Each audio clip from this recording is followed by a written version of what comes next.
Muy buenas tardes a todos y bienvenidos a Mentor Educación para Todos. Mi nombre es Luis Fernando Pantoja y junto con María Victoria Bravo vamos a ser sus anfitriones de esta tarde y esta noche para algunos países en el que vamos a tener un webinar súper interesante que se titula Neuroeducación y Emociones y va a ser brindado nada más y nada menos por el doctor Martín Pinos Quiles desde España. Muchos de ustedes, los que nos siguen ya desde el principio de Mentor, lo conocen, es un excelente profesional.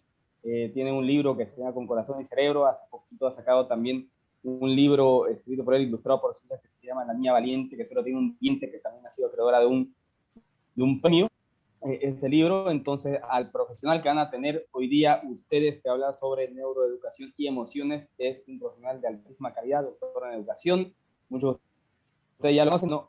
Posteriormente ya vamos a estar comentándoles un poquito más a detalle quién es el doctor Martín Pinos Quiles.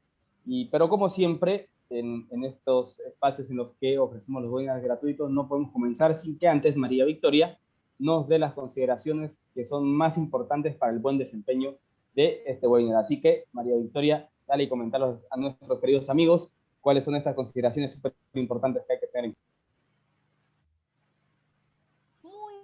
Buenas tardes, queridos amigos. Qué alegría volver a ver una vez más en este miércoles de webinar. Gracias por acompañarnos. De verdad estamos viendo que hay presencia de muchos países, muchos departamentos, muchas ciudades. Así que muchísimas gracias. Por favor, coméntenos de qué países nos están mirando y también de qué ciudades nos están mirando. Estamos viendo que nos están viendo desde Bolivia, desde Ecuador, Chile, Argentina, Venezuela, República Dominicana. Qué bonito ver a tantos profesionales el día de hoy. Y bueno, y decirles también que el webinar queda grabado como siempre en la página de Mentor Educación para Todos, para que usted pueda volver a verlo las veces que sea necesario el webinar. Y también no se olviden, queridos amigos, por favor, compartir en grupos de Facebook y también se pueden en grupos de WhatsApp y etiqueten a sus amigos a los que le va a ser útil este webinar. Y también decirles, queridos amigos, que no se olviden que nosotros manejamos grupos de WhatsApp. Si usted no está en ningún grupo de WhatsApp, no se preocupe. Durante la transmisión vamos a estar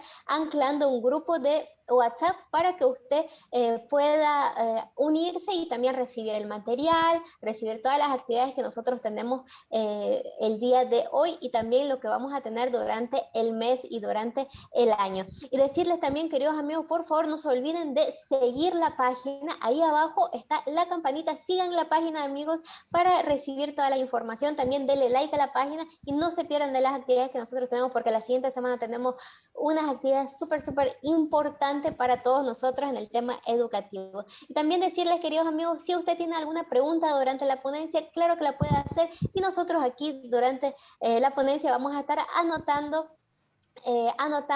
y también vamos a hacerle llegar a nuestro querido doctor Martín Pinos al final de la ponencia. También lo que pueden hacer es compartir en sus muros la ponencia para que así se le quede grabado, porque esta ponencia va a estar cargada de conocimiento. Así que dicho esto, Luis Fernando, queremos saber quién es el doctor Martín Pinos. Claro que sí, el doctor Martín Pinos Quiles, que nos acompaña desde España, es doctor en Ciencias de la Educación, máster en Aprendizaje a lo largo de la vida, graduado en primaria y maestro especialista en Ciencias Humanas y Educación Física, experto en gestión emocional, en vinculación emocional consciente, es primer Premio Nacional de Innovación Educativa MEC, actualmente trabaja como asesor de innovación en el Centro de Profesorado Juan de Lanuza de Zaragoza, es docente en el Máster de Educación Socioemocional de la Universidad de Zaragoza y autor de diferentes libros. Así que, María Victoria, habiendo dicho esto, ¿cómo damos la bienvenida a nuestros ponentes en Mentor? Y como siempre, queridos amigos, ya saben, preparen sus deditos porque nosotros, como damos la bienvenida, reaccionando en los corazoncitos, en los me gusta, por favor, para hacer una lluvia de las reacciones y que nuestro querido doctor sienta el cariño y el agradecimiento que le tenemos el día de hoy por estar acompañándonos. Así que, por favor, queridos amigos, reaccionemos en el video, pongamos los corazoncitos y hagamos una lluvia de reacciones. Y bueno, dicho esto, querido doctor, el micrófono es todo suyo. Muchísimas gracias por acompañarnos el día de hoy. Buenos días, muchas gracias Victoria, gracias Luis Fernando y gracias a todos los compañeros, compañeras, docentes que en la distancia nos unimos hoy en este pequeño ratito para compartir unos momentos en torno a la neuroeducación y en torno a la vinculación de una de las claves neuroeducativas más impactantes posiblemente a nivel no solamente del rendimiento, sino también del bienestar personal, del alumnado, pero de todo ser humano, como son las emociones. Para poder seguir bien la presentación, voy a compartir mi pantalla en un instante y así que puedan... Yo creo que en este momento sí, me confirma muy bien, perfecto. Sí, perfecto. Aquí. Y a partir de este momento vamos a empezar ya porque tenemos al final los tiempos son los que son y yo creo que interesa poder incluso llegar al final y si hay alguna cuestión, alguna pregunta que se haya podido volcar en el chat, se pueda trasladar y podamos debatir un poquito. Lo primero, por cortesía, sería casi preguntar, ¿cómo está? ¿Cómo se siente? ¿Cómo se siente ahora, en este momento? Allá donde esté, en Bolivia, Costa Rica, en España, ¿cómo está en este momento? Y no es una pregunta fácil, porque no siempre somos capaces de saber, de poner etiqueta, nombre a aquello que sentimos. Cuando la emoción que sentimos es una emoción intensa, es más fácil, desde la experiencia del adulto, ser capaz de reconocerla, porque llevamos muchos años ya sintiendo emociones, ¿verdad? Pero cuando la emoción no es intensa, cuando su energía es tenue, a veces dudamos de qué es lo que estamos sintiendo. ¿Cuánta más dificultad tienen en ser capaces de poner etiqueta a lo que siente nuestro alumnado?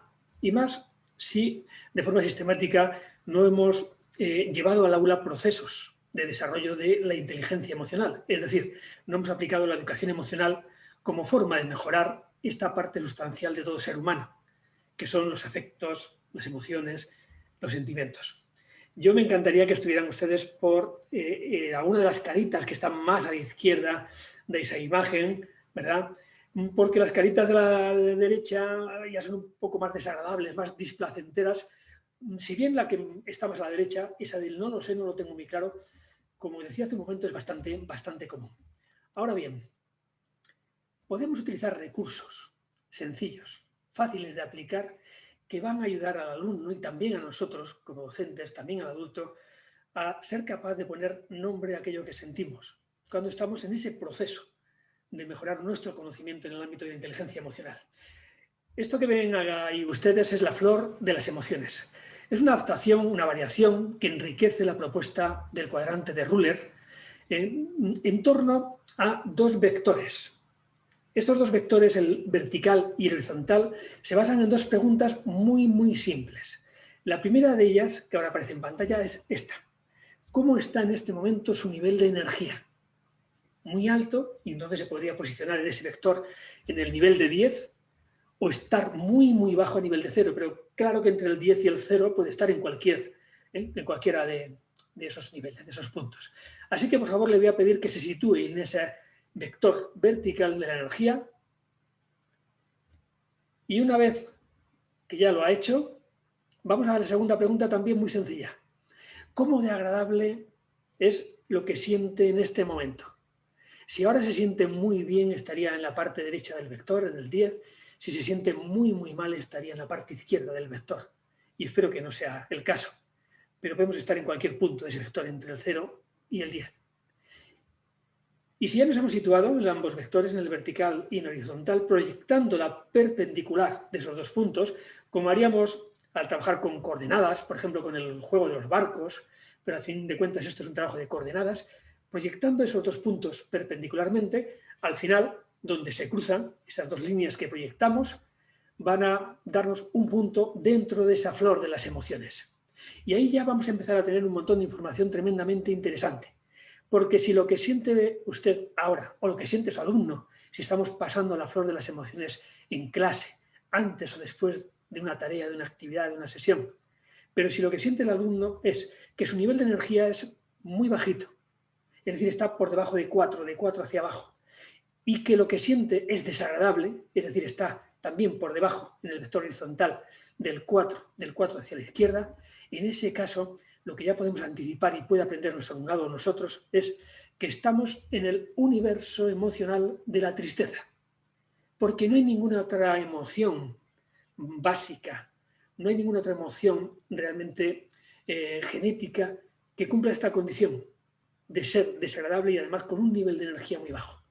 Va a ser la tristeza como emoción genética y alrededor de ella, por supuesto, vamos a encontrar un montón de estados afectivos diferentes, emociones secundarias, estados de ánimo, afectos, incluso sentimientos que se nutren de esta emoción, pero no son la emoción genética, que es la que ahora nos interesa. Vamos a referirnos a las básicas, porque entendiendo las básicas es muy fácil luego comprender el resto de emociones o estados afectivos.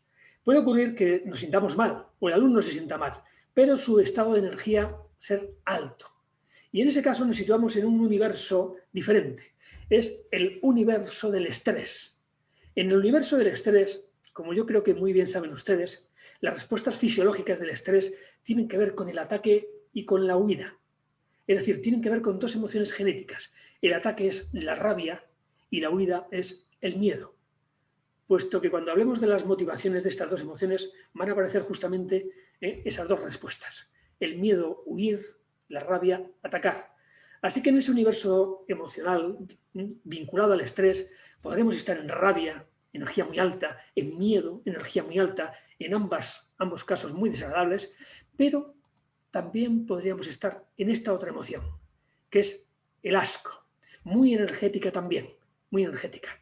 Y cuando en esa situación tan estresante, donde yo puedo sentir ganas de atacar, ganas de huir, puedo sentir también motivación hacia el rechazo, puedo sentir que algo me produce aversión, puedo sentir que todo lo que está a mi alrededor, que mi trabajo es una mierda, que no vale para nada, y en ese contexto estoy ahí también, estoy en ese universo del estrés, donde realmente me siento muy mal y mi energía está en esos niveles altos. ¿Qué ocurriría, más deseable, y espero que sea así, si nos sentimos bien y nuestro nivel de energía es alto? El universo emocional en el que nos situamos sería la alegría. Y ahí además no hay mucho que cuestionarse, estaríamos en alegría. Una emoción tremendamente gratificante, placentera, y que en muchos momentos, ¿verdad?, resulta para el ser humano tremendamente apetecible. ¿Qué ocurriría si aquello que sentimos siendo muy agradable nos sitúa en un nivel de energía bajo? Hablaríamos entonces de un universo vinculado a la calma. Y en ese universo de la calma encontramos dos emociones que los estudios más recientes en torno a las emociones genéticas sitúan como emociones básicas, emociones que el ser humano dispone ya en su genoma desde el momento de su nacimiento, que serían la primera carita, la que ven aquí, encima de la calma, sería la que corresponde a la emoción genética de la seguridad, esta de aquí, y que tiene que ver con un neurotransmisor muy interesante que es la serotonina. Y la carita de abajo, ese bebé que está sacando la lengua a su mamá, y le está sacando la lengua porque la mamá le ha sacado la lengua hace unos momentitos varias veces, y como respuesta de imitación, este pequeñín o esta pequeñina responde sacando la lengua, imitando.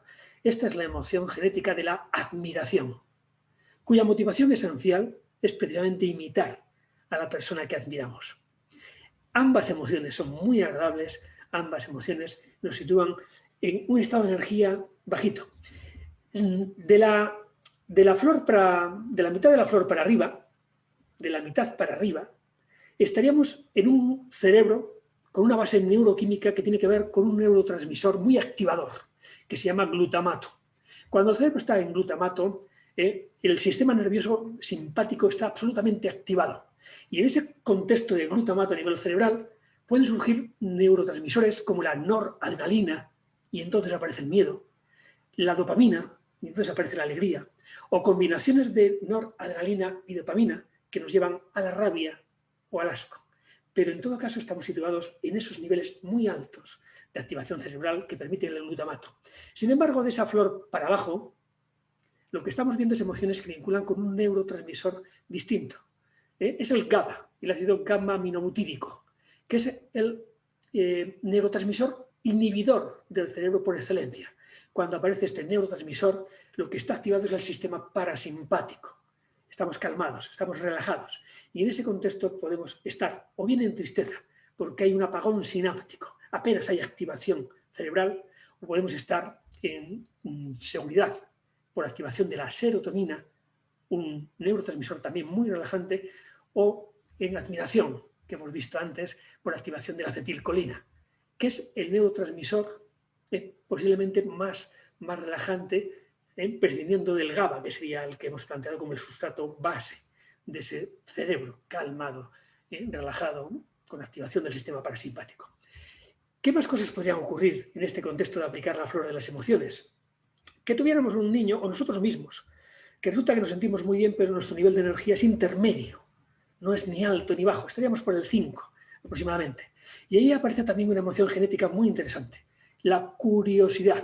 Y está en medio porque es una combinación de dopamina y por tanto un neurotransmisor activador junto con serotonina, un neurotransmisor inhibidor. La dopamina otorga la energía a la curiosidad, mientras que la serotonina otorga la seguridad a la curiosidad. Y la motivación de esta emoción es el interés. Cuando algo despierta esta emoción en el ser humano, aquello que ha provocado que se libere esta emoción o se liberen estos neurotransmisores, lo que hace es captar nuestro interés.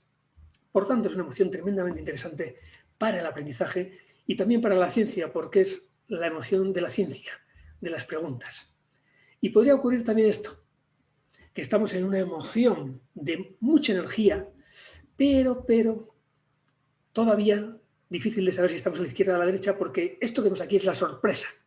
Es un chute de adrenalina a nivel cerebral, pero no sabemos si se va a ir a la izquierda o a la derecha. Dependerá del estímulo que provoca la sorpresa, porque es una emoción ambivalente, ni agradable ni desagradable. Cualquier otra de las emociones que hemos visto aquí podemos calificarla de agradable o desagradable a nivel vivencial, pero la sorpresa depende absolutamente de la naturaleza del estímulo que la provoca. Si esta pequeñina ve a su mamá y su mamá es lo que la sorprende, pasará ahora a la alegría.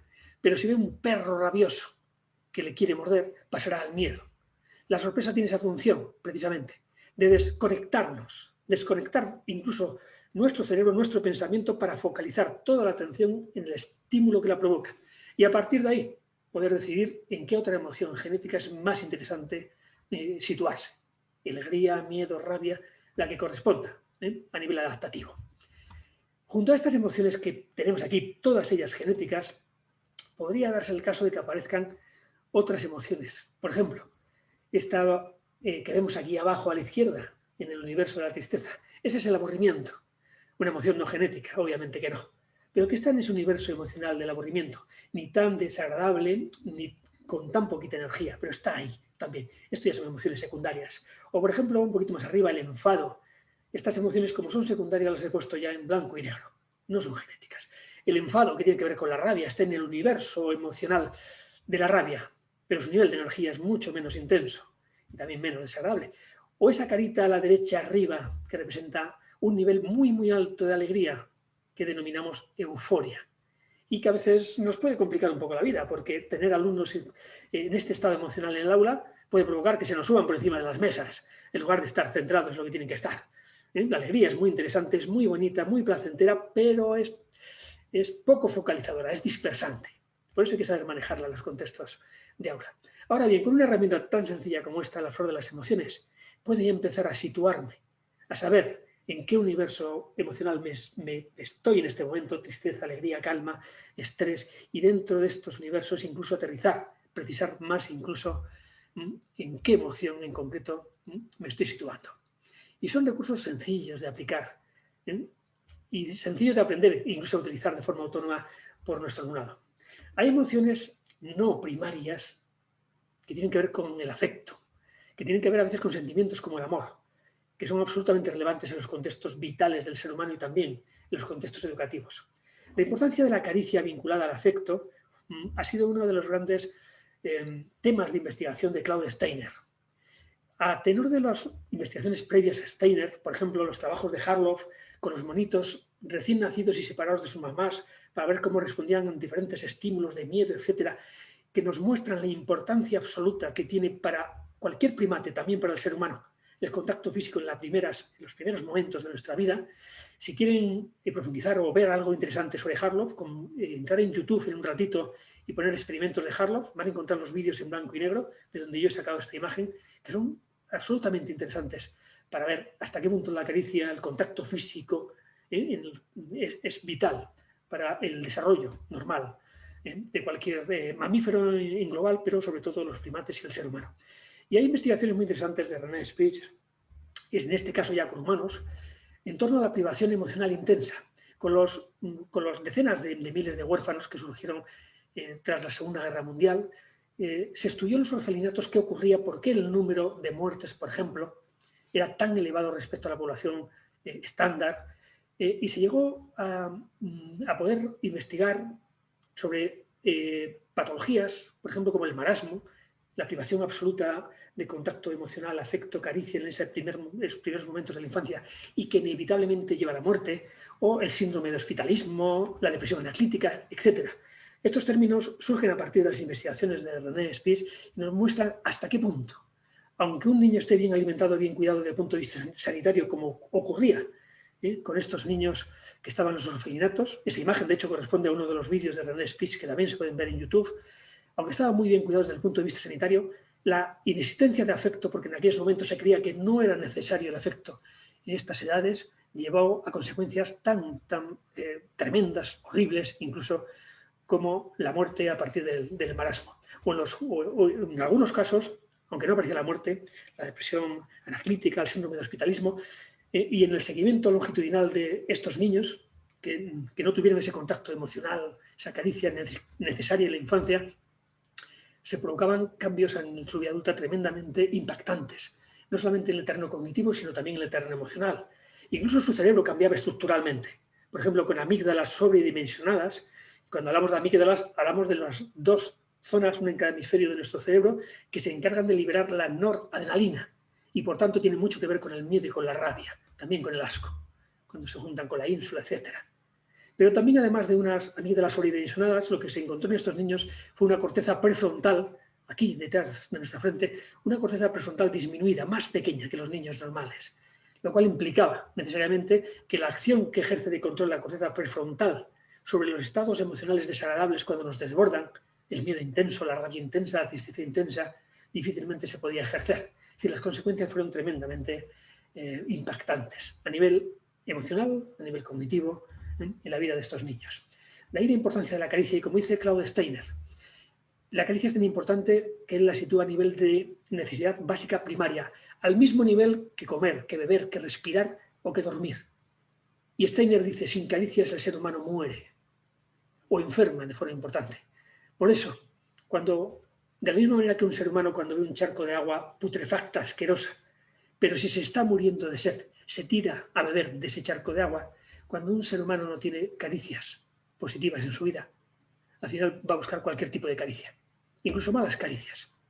Y eso no solamente explica comportamientos de muchos adultos, extraños desde el punto de vista de la persona que lo observa cuando no sufre esto, sino también explica muchos comportamientos en el aula, muchas demandas de atención del alumno que lo único que persiguen es una caricia, aunque sea una mala caricia, por parte del docente ante su conducta.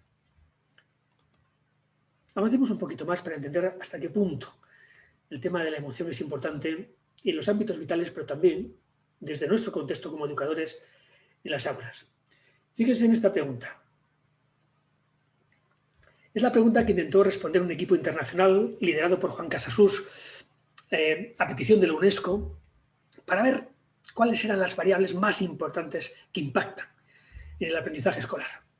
Como resultado de esa investigación que se hizo en 1994, cuando el concepto de inteligencia emocional acababa de aparecer, era muy, muy reciente, todavía ni siquiera Goleman había publicado inteligencia emocional, se publicó al año siguiente, pero ya en aquellos momentos emergió esto, que la variable más impactante en el rendimiento escolar era el clima emocional del aula, entendido como las relaciones afectivas que se producen entre los alumnos, entre ellos, pero también entre alumnado y profesorado.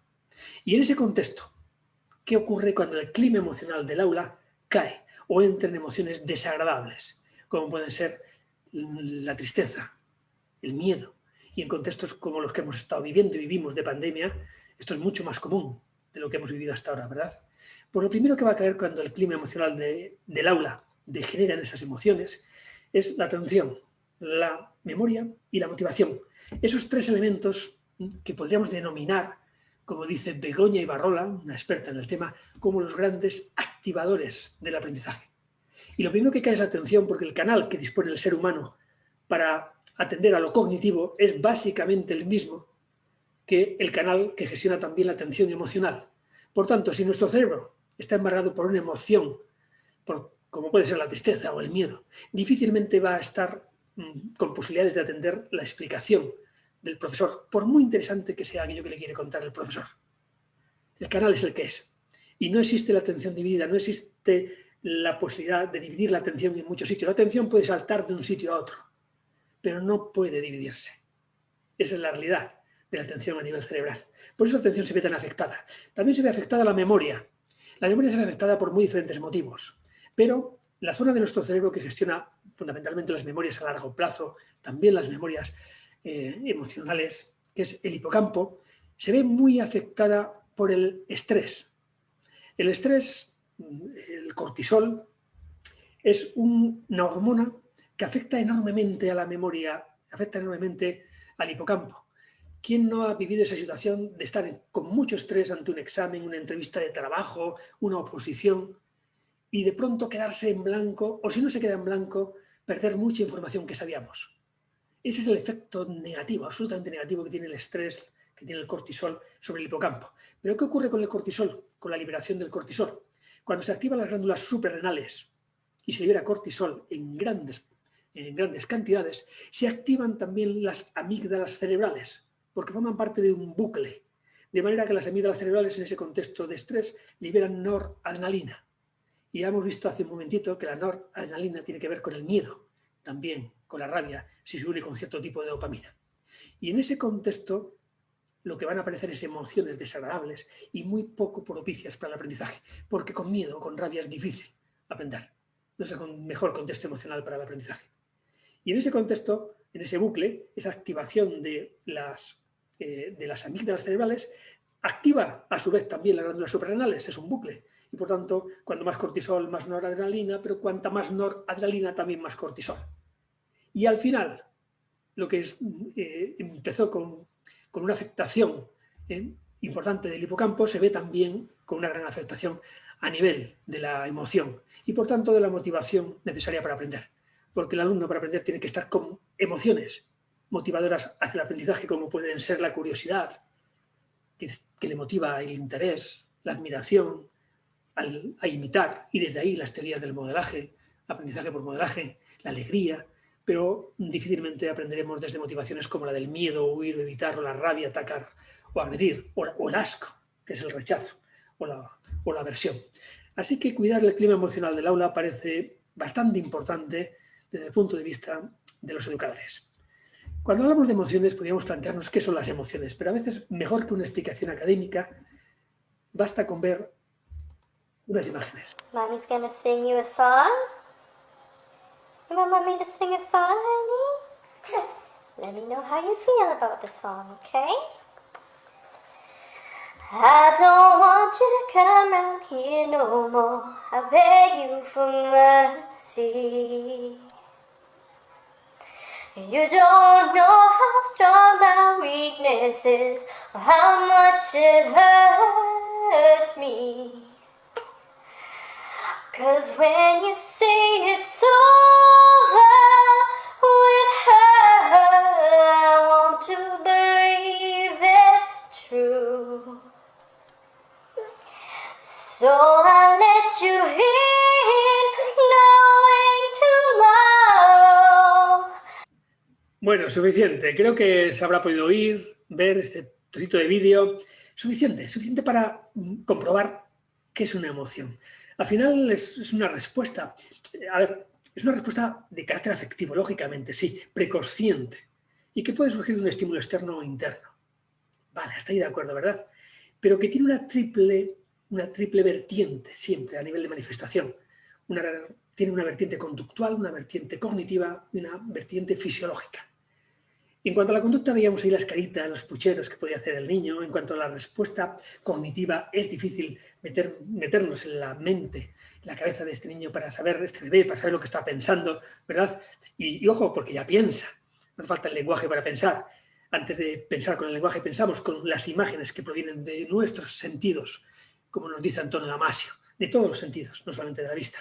Y la respuesta fisiológica la podíamos ver claramente, por ejemplo, en esos ojillos que se llenaban de lágrimas. De este bebé, que desde al menos el 7º mes ya de vida intrauterina, ya era capaz de sentir lo mismo que estaba sintiendo su mamá, porque los mismos neurotransmisores que liberaba la cabeza de su mamá cuando le cantaba a través del cordón umbilical se transmitían también al bebé. Y además, por supuesto, oyendo ya, siendo capaz de oír, de escuchar la voz de su mamá cuando la cantaba, y por eso se emociona tanto.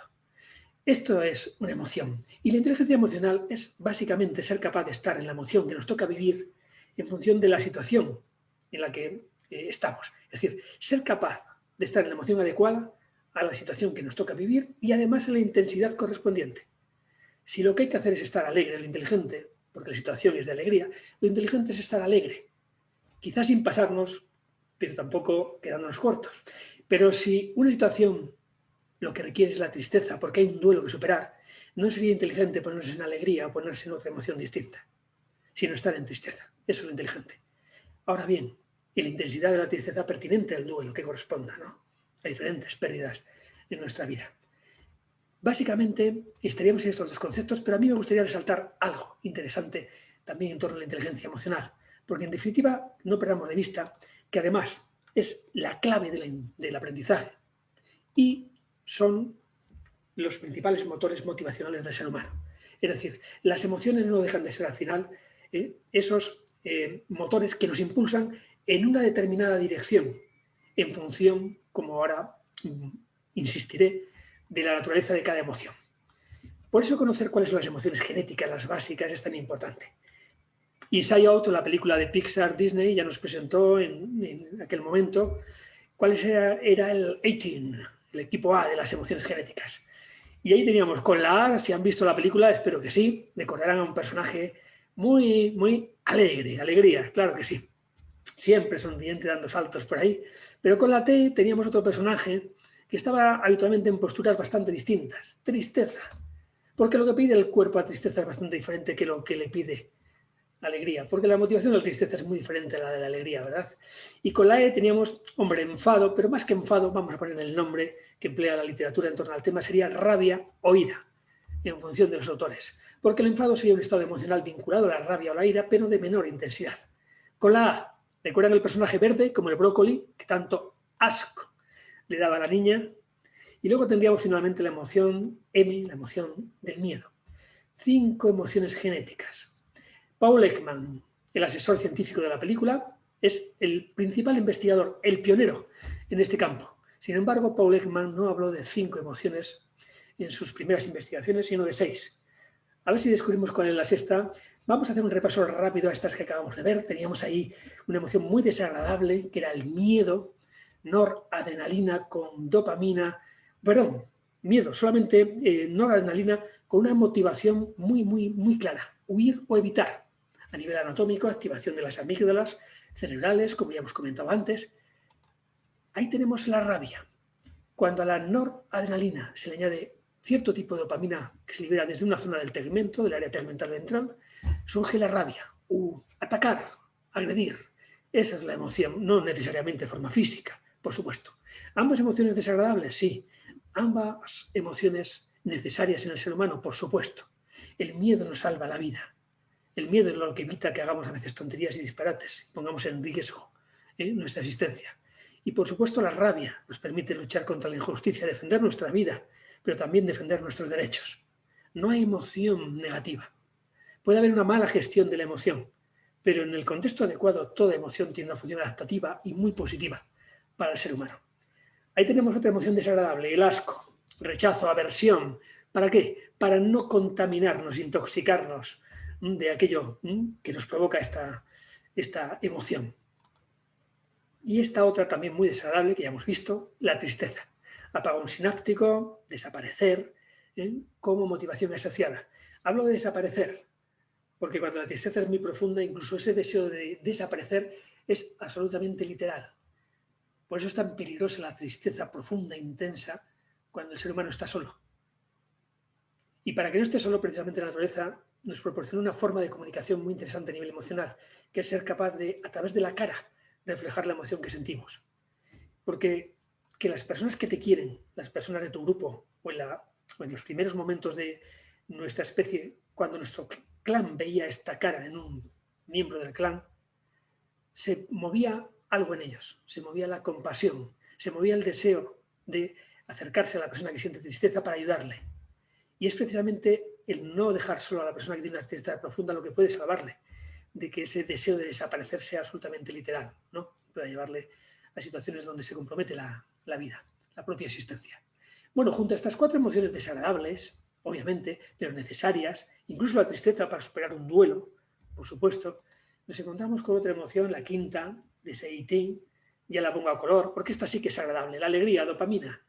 Y la motivación asociada a permanecer, seguir haciendo lo que estabas haciendo. ¿Por qué? Porque la dopamina es muy adictiva. Cuando se libera en el núcleo accumbens de nuestro cerebro, al cerebro le encanta y quiere más. Por lo tanto, sigue haciendo lo que estabas haciendo, sigue estando donde estás estando, porque esto que se está liberando me gusta. Conseguir liberar dopamina en contextos educativos es una buena garantía para que el alumno quiera seguir estando en ese contexto educativo. Ahora bien, hay una más, la sexta de Ekman.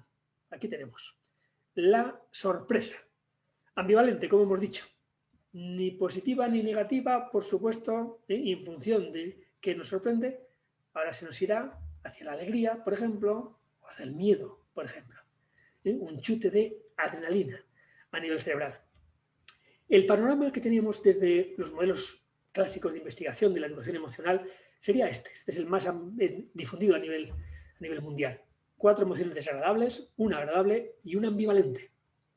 Ahora bien, si el clima emocional del aula es tan importante, como nos decían los trabajos de Juan Casasus, parece que la naturaleza ha sido un poco tacaña, un poco racana. Nos ha dado solo 4 emociones ahí desagradables, 4 emociones agradables, pero solamente una agradable, o la ambivalente, sorpresa. Si la manejo bien me puede ser útil, pero está bastante desequilibrada la balanza.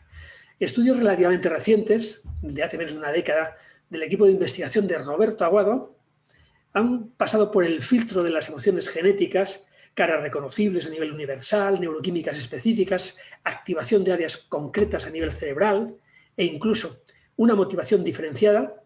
Han pasado por esos filtros que puso el propio Ekman y otras investigaciones posteriores y han descubierto que hay alguna emoción genética más de estas que planteamos aquí. Y aquí encontramos la curiosidad, que ya hemos nombrado, combinación de dopamina y serotonina, motivación, el interés. Y aquí encontramos también la seguridad, serotonina, calma, bastante más difícil de reconocer a simple vista, porque, fijaros, lo que distingue la cara de la seguridad es precisamente una simetría absoluta entre el lado izquierdo y derecho de la carita. Miramos este bebé, lado izquierdo y derecho absolutamente simétrico. No hay sonrisa, lo que es una cara de absoluta calma, de control. Esto es la seguridad, esto es la serotonina. Esta es la sensación en nuestra vida cuando estamos en un lugar donde nos sentimos seguros, donde nos sentimos que controlamos. Y si yo soy bueno en matemáticas, es la química que aparecía cuando yo entraba en clase de matemáticas. ¿Por qué? Porque era un sitio donde me sentía a gusto y seguro, porque se me daban bien. Y eso liberaba precisamente este neurotransmisor a nivel cerebral. Y por supuesto nos queda uno, el de la acetilcolina, donde estaba esa bebé que, recordad, yo decía, si mamá saca la lengua, esta bebé también sacará la lengua, porque imitar era la motivación asociada a la aparición de esta emoción genética, que tiene como base neuroquímica la acetilcolina, y que tiene que ver mucho con las teorías de Bandura, las teorías del aprendizaje por modelaje. El panorama ahora, como ven, es muy distinto. Si miramos esta cruz central, tenemos ya 4 emociones agradables y muy propicias para el aprendizaje, además de la sorpresa, frente a las otras 4 desagradables y poco interesantes en los contextos de aula.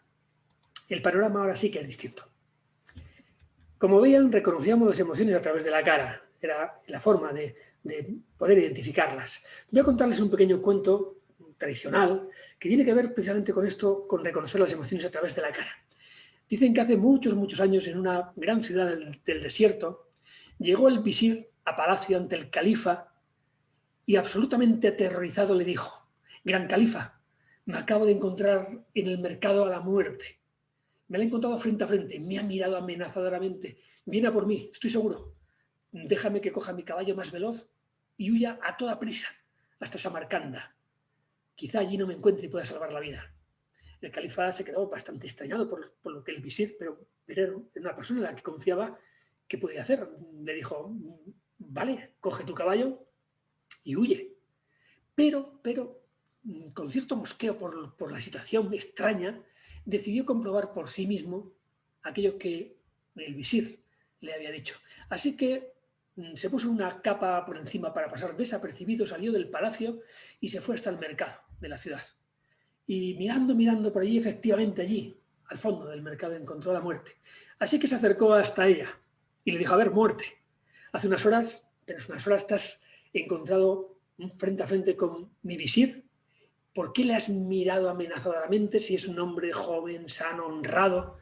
¿Qué sentido tiene eso?». La muerte miró con sorpresa, extrañado, al califa y le dijo: «Espera, espera. Efectivamente me he encontrado con tu visir esta mañana, aquí, en el mercado. Pero estás equivocado. No le he mirado amenazadoramente, sino con sorpresa, porque tengo con él una cita esta tarde en Samarcanda y lo he visto aquí y he dicho: uy, uy, uy, como no se dé mucha prisa, este hombre no llega a la cita». Bueno, todo cuento puede tener muchas interpretaciones, moralejas. Yo me quedo con esta. Si el visir hubiera sido capaz de identificar correctamente la emoción de sorpresa en la cara de la muerte, quizá aquella tarde no hubiera estado como estuvo en Samarcanda y quizá, no lo sé, se hubiera perdido la cita con la muerte. Importancia de reconocer, de trabajar el reconocimiento facial de las emociones, porque está ahí precisamente para comunicar lo que sentimos a los demás. Ahora bien, ¿qué pasa si nos tapamos parte de la cara? Ahora que quedamos con las... Aquí en España decimos mascarillas, no sé cómo lo llamarán ustedes, pero ¿qué pasa? ¿Somos capaces de transmitir emoción solamente con los ojos? Por supuesto que sí. Ojos y entrecejos son las partes más importantes para comunicar lo que sentimos. No es lo mismo, pero aún así podemos saber lo que siente otro ser humano, aunque no veamos la totalidad de su rostro. yo estoy seguro que viendo la cara de esta mujer, que estaba también en el mercado, con el visir allí, yo creo que pueden identificar la emoción. Yo les pediría que en el chat puedan poner qué emoción está sintiendo esta mujer en estos momentos. Y así, si lo ponen ustedes en el chat, Victoria puede decirme alguna de sus respuestas, solamente por ver si identifican la emoción a pesar de la mascarilla. Claro que sí, doctor. Mientras, como hay un pequeño retraso, mientras profe van escribiendo qué emoción están sintiendo, qué emoción están sintiendo la persona en la foto, vamos leyendo algunos comentarios. Por ejemplo, Marta Valero dice: la neuroeducación es la mejor forma de transformar la práctica docente. Y ya nuestros queridos profes nos están respondiendo en el chat. María Betty Rivera nos dice que está feliz. Yetsenia González dice que siente miedo.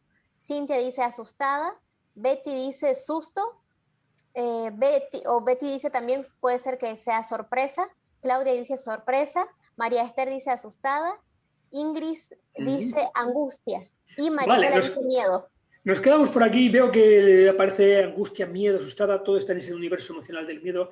Parece como la emoción más compartida, con alguna pequeña. Muy bien. Sí, la verdad es que la mayoría de las personas interpretamos ese rostro, esa mirada como de miedo. Sin embargo, yo les voy a contar la verdad.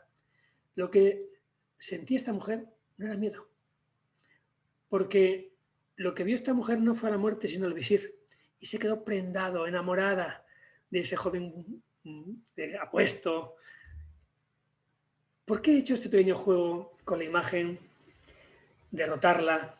Para darnos cuenta de que aunque el rostro es una parte muy importante en el trabajo de educación emocional con nuestro alumnado, ser capaz de identificar las emociones que sienten sus compañeros, el resto de las personas a través del rostro, es absolutamente esencial enseñarles también que podemos identificar la emoción desde otras vías. Por una parte, por ejemplo, poniendo atención a lo que sentimos a nivel corporal. Lo que siento es agradable, desagradable, cuál es mi nivel de energía, recuerdan la flor de las emociones, pero también, por ejemplo, atendiendo a la motivación.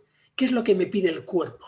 Las caras a veces son fáciles de ocultarse. Es decir, a veces sentimos una emoción desagradable, pero yo me puedo poner una máscara para que los demás no se den cuenta de que yo estoy sintiendo miedo o tristeza. Y eso lo aprenden muy prontito nuestros alumnos, porque en el contexto social que vivimos parece que expresar las emociones desagradables es un síntoma, un signo de debilidad, algo que es absolutamente un disparate. Uno no es débil por sentir miedo, rabia o tristeza.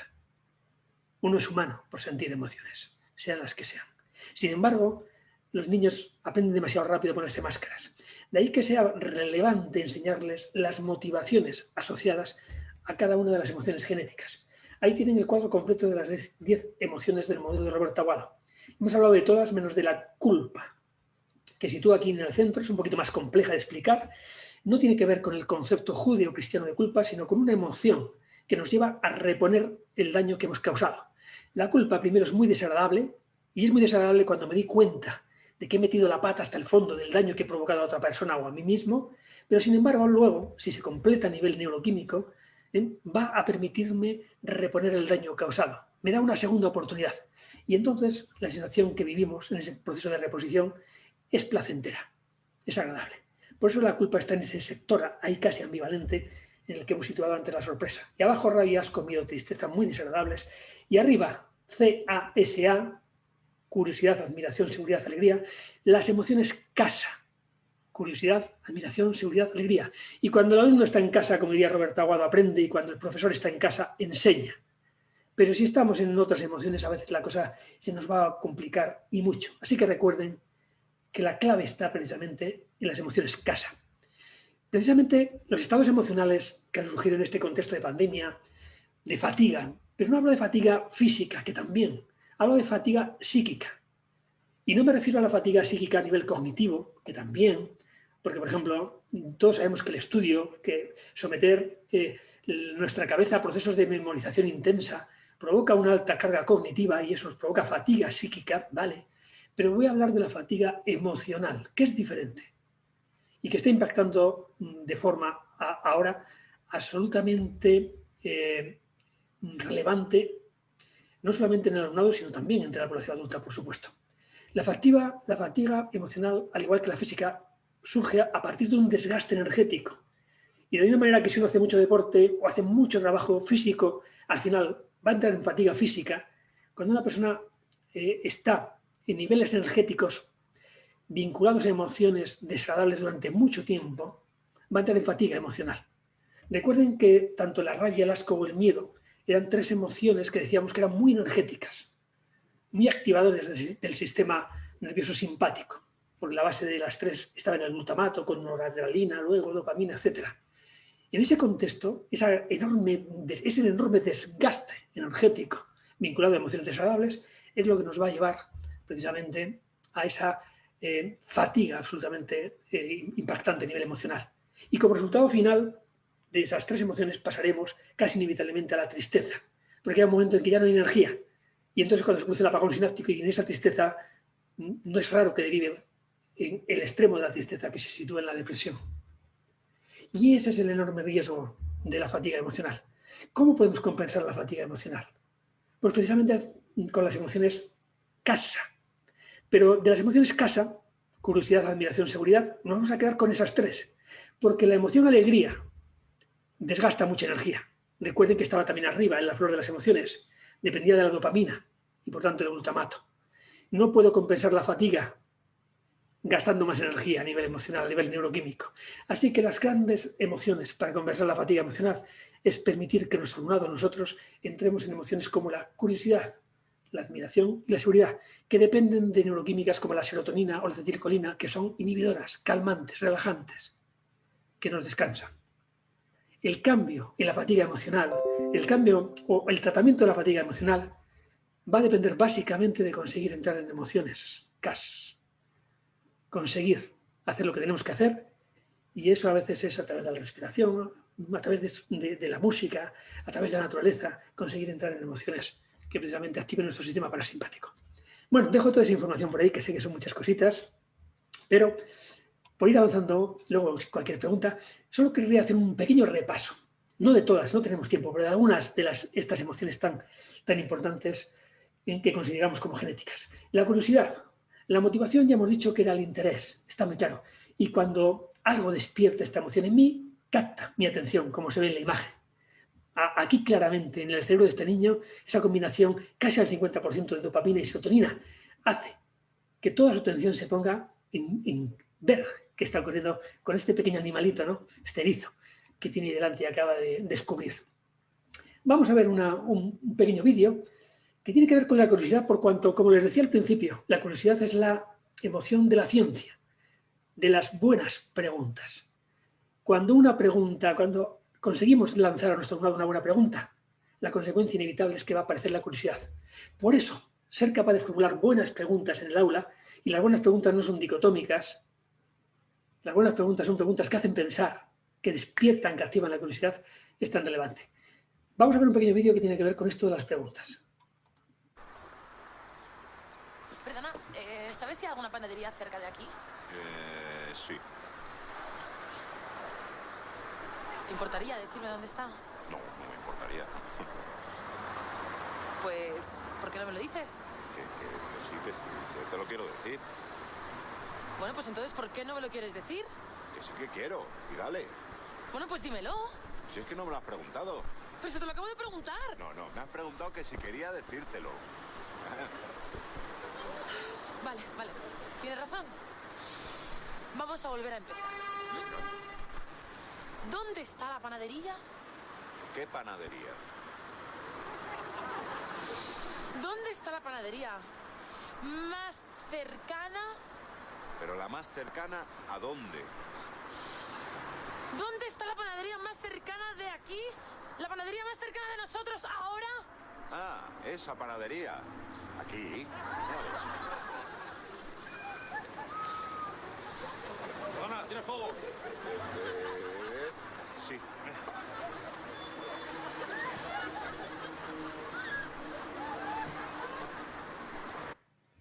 Bueno, se ha podido escuchar, Luis Fernando, se escuchaba bien.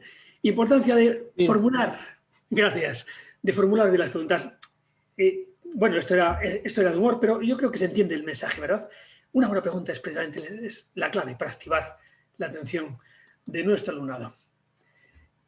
Si yo les pidiera que ahora cada uno de ustedes, donde estén, en su casa, en donde estén, leyeran este número que aparece aquí, se puede leer de muy diferentes maneras.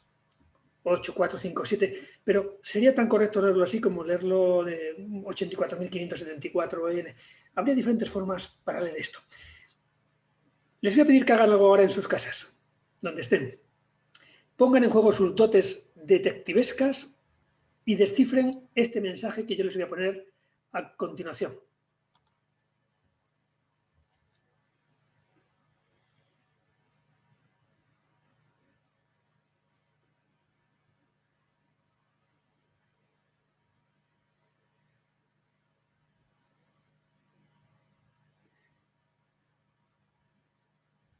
¿Qué tal? ¿Lo han conseguido? ¿Se ha podido leer? Bien, si se fijan, la última de las palabras de este texto es precisamente la primera que yo les he pedido que leyeran. Ahora ya estaba contextualizada. Cuando yo he puesto este texto, que quiere transmitir un pequeño mensaje que yo podría haberle simplemente contado, cuando yo he puesto este texto, lo que he querido es activar precisamente su corteza prefrontal, por cuanto es la zona no solamente que gestiona las emociones, o que permite no gestionar, sino ejercer cierto control de las emociones, en algunas emociones desagradables, pero es la zona de nuestro cerebro que gestiona las funciones ejecutivas. Memoria, trabajo, control inhibitorio, planificación, toma de decisiones, pero también la atención ejecutiva, la atención consciente. Al hacer esto, lo que he querido yo es activar precisamente la zona a nivel sináptico de nuestro cerebro que tiene que ver con la atención. ¿Y qué ocurre cuando esto aparece en su pantalla? Que inevitablemente lo que hacen es cerrar un poquito los ojillos, se acercan un poquito a la pantalla, focalizan su atención para intentar descifrar este mensaje que al principio les choca, pero rápidamente su cerebro es capaz de interpretar sin ningún problema. La curiosidad es la puerta de la atención. Reemplaza el miedo a lo desconocido por la curiosidad y se te abrirá un nuevo mundo. Para estimularla, nada es bastante. La última palabra era un poquito más compleja porque solo tiene una letra en un contexto de muchos números.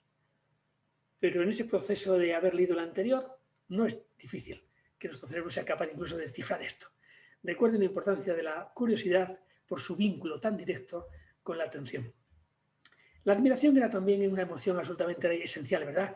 No solo para combatir la fatiga emocional, también para atender. Esta cara de esta mujer a la izquierda, esta es la cara de la admiración. Admira a alguien, no sé quién es, lógicamente, y está a punto de aplaudir, pero desde esa cara, en ese momento, quiere ser como esa persona a la que admira. En eso en lo que admira. Cuando uno admira a su maestro, cuando uno admira a su profesor de guitarra o a quien sea, en esa parte en la que lo admira, quiere ser como esa persona. Por eso es tan importante en los contextos educativos, porque el pequeño, en los contextos de familia, sus referentes son directos, son sus padres, y a sus padres los admira y quiere ser como ellos. Y en los contextos de aula, el niño pequeño, a quien admira son sus profesores, son sus referentes en el meso contexto de la escuela y quiere ser como ellos, para lo bueno y para lo malo. Ojo, incluso en la adolescencia, que es una etapa bastante compulsiva, lo sabemos muy bien, ¿verdad? Los procesos de aprendizaje por modelaje parecen que se alejan mucho de lo que ocurría en infantil y primaria, pero recuerden que seguimos dejando pozo en nuestro alumnado. Para bien y para mal, un buen docente que conecta emocionalmente con su alumno deja un pozo importante en su vida. Y aquí también me he permitido incluir un pequeño vídeo que tiene que ver con el aprendizaje por modelaje, que en definitiva es la emoción que lo sustenta, es precisamente esta emoción de la acetilcolina, de la admiración. Un instante que voy a... se me ha ido un segundo, que se me ha ido hacia atrás. Paso un segundito, a ver si lo... Aquí.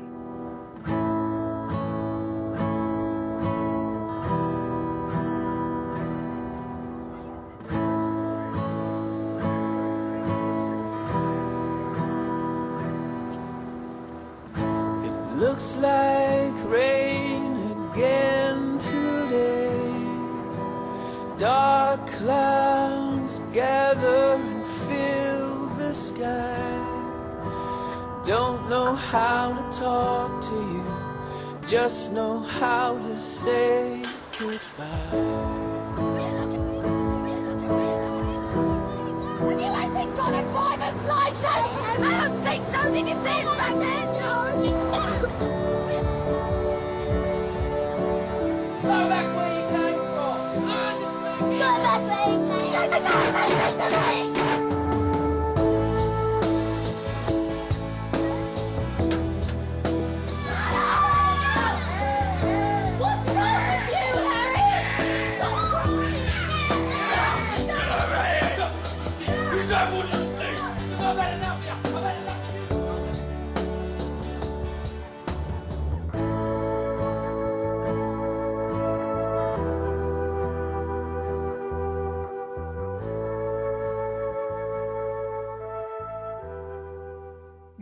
decía, para lo bueno y para lo malo, claro, para los dos. Por eso es tan importante lo que hacemos en el aula. Es importante lo que decimos, sí, pero mucho más importante es lo que hacemos.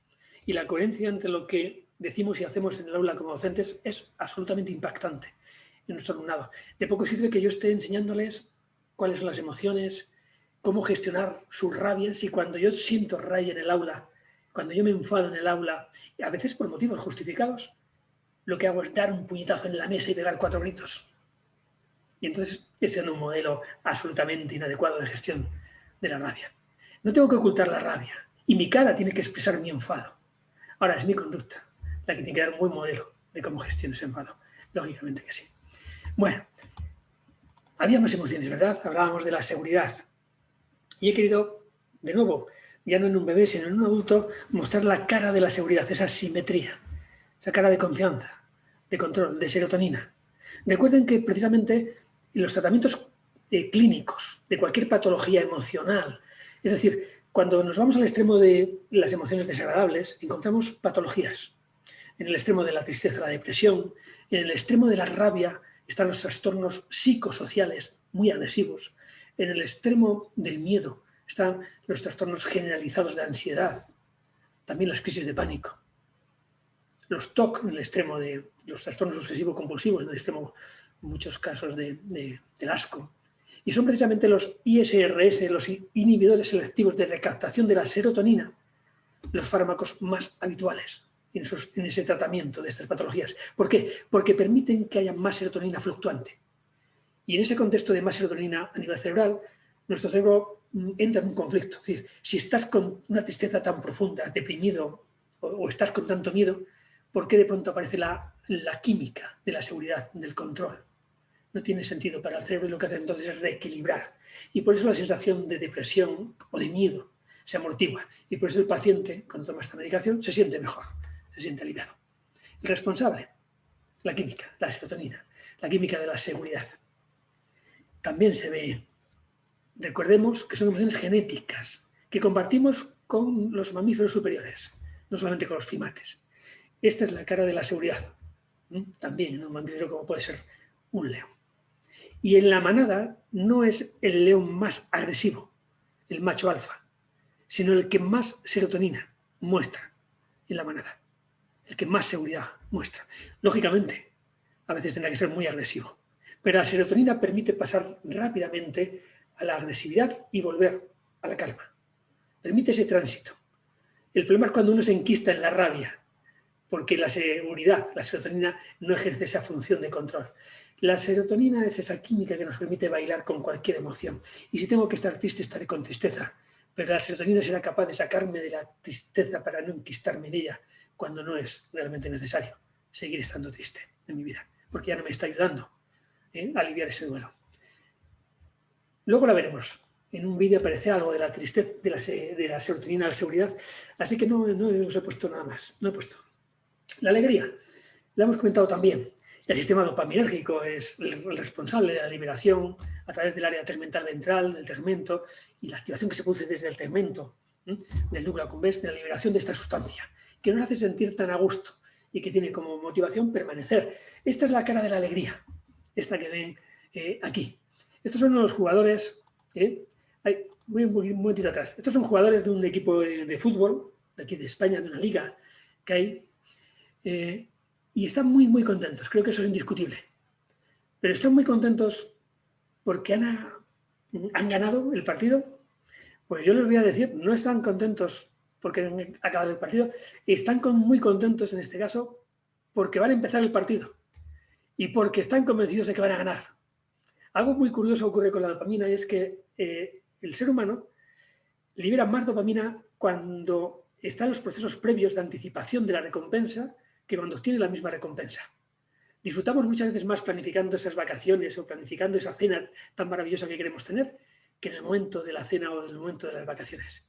El pico más elevado de liberación de dopamina es justamente en esos procesos previos, que luego ganan perfecto, se pondrán pues, de nuevo muy, muy, muy contentos.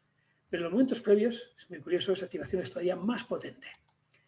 Y quiero mostrarles en este vídeo algo muy curioso que ocurre con la dopamina, y en este caso con la alegría. Y es la facilidad con la que los primates, los seres humanos también, en otros mamíferos, podemos pasar de la alegría a otras emociones, que comparten también la dopamina, lógicamente. Voy a activar este pequeño vídeo. La uva. Fíjese que el de la izquierda, cuando recibe el primer pedazo de pepino, está de acuerdo con ellos. Después ve al otro recibir la uva y mire lo que pasa. Entonces le da la piedra, esa es la tarea, le damos un pedazo de pepino, lo come, el otro tiene que darnos la piedra, y es lo que hace,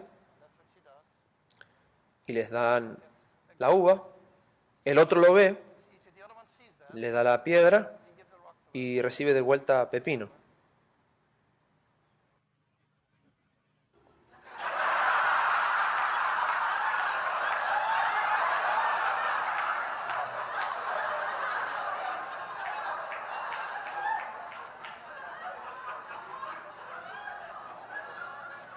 Ahora prueba la piedra contra la pared, se lo tiene que dar a ella, y le dan pepino de vuelta.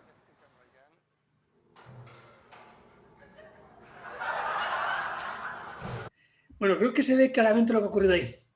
Este monillo era feliz, estaba alegre, contento cuando le daban pepino. Cuando le daban esa recompensa, se activaba su sistema dopaminérgico, porque les gusta el pepino, pero claro, les gusta más la uva. Y tuvo que aparecer la uva de por medio. Y en ese proceso de sentir la injusticia, de que al otro monillo, haciendo lo mismo que hace él, es decir, haciendo bien lo que le han enseñado, que es devolver la piedra, le están dando algo mejor que a mí, y eso siente que es injusto, le provoca indignación. ¿Qué se activa? La rabia. Tenía ya dopamina, ahora se libera noradrenalina, y en esa conjunción de estos dos neurotransmisores emerge la emoción de la rabia. Qué fácil es pasar de la alegría a la rabia. No tienen más que ver ustedes, si están siguiendo los Juegos Olímpicos, las caras de los atletas cuando triunfan.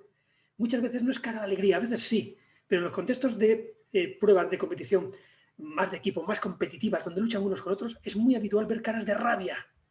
O sea, ese levantar el puño, pero desde una cara absolutamente de rabia, precisamente es por esa liberación que se produce en ese momento de la noradrenalina, que está contenida y muy gestionada, evidente, no va a atacar a nadie. Pero hasta qué punto las emociones en el ser humano se mezclan.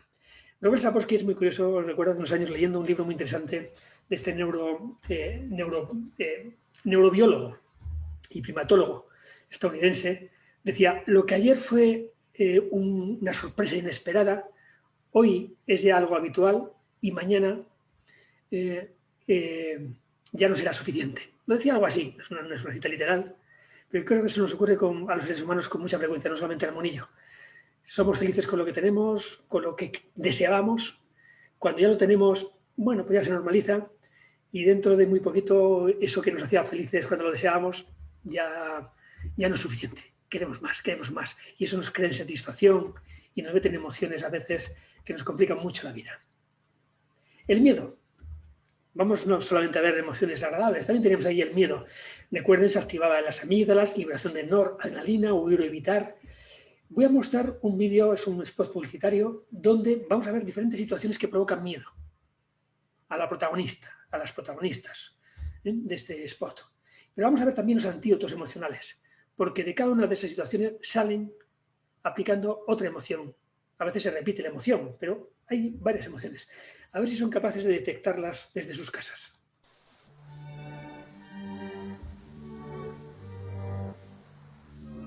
Miedo escénico. Un pasito atrás. Huir, evitar.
Muy bien, a veces, sí es cierto, a veces enfrentarnos a los miedos es la mejor manera de que se disipe. Y en este caso ha utilizado la rabia como antídoto al miedo. ¿Se han fijado? Sin embargo, aparecían otras emociones posibles, dependerá del contexto. Ha aparecido muy frecuentemente la seguridad. Y esa modelo, ante su miedo a posar desnuda, con seguridad afronta su miedo. O esa mujer, ante el miedo a perder a su novio, a su pareja, afronta también con seguridad y se acerca. O esa persona que tiene que entregar el informe en el consejo de su empresa, con seguridad, incluso con chulería. No sé si han visto cómo deja el informe encima de la mesa, quizá con un pelín de exceso de seguridad en ese momento. Pero es la seguridad la que está permitiendo ahí combatir el miedo. Incluso esa niña que ante el miedo al agua afronta el miedo desde la alegría. Ojo con la alegría para afrontar como antídoto ante el miedo, porque nos puede llevar a situaciones peligrosas. Y es lo que ocurre muchas veces en la adolescencia. Que esa niña corra hacia el agua con alegría está bien, siempre y cuando estén sus padres cerca. La alegría tiene el problema de que nos puede llevar a situaciones, a veces, la euforia más que la alegría, situaciones que comprometen nuestra seguridad. Pero el miedo tiene sus antídotos emocionales, por supuesto que sí. La rabia. Y de la misma manera que pasábamos muy fácilmente de la alegría a la rabia, porque no hacía falta más que meter un poquito de noradrenalina, vamos a descubrir cómo también podemos pasar desde el miedo, que es noradrenalina, a la rabia, precisamente con el proceso contrario. En el miedo ya tenemos noradrenalina, solamente le hace falta dopamina para convertir una emoción que nos llevaría a huir o evitar, convertirla en rabia. It's okay. What's the matter? Eso es miedo, claramente. Se ve bien el miedo, ¿verdad? Se ve. Pero ¿qué ocurre con este perrito que está aterrorizado? Está ahí replegado en sí mismo, que no puede huir o evitar a ningún sitio. Está acorralado. Y cuando un ser humano o un mamífero con miedo se la acorrala, pueden producirse cambios.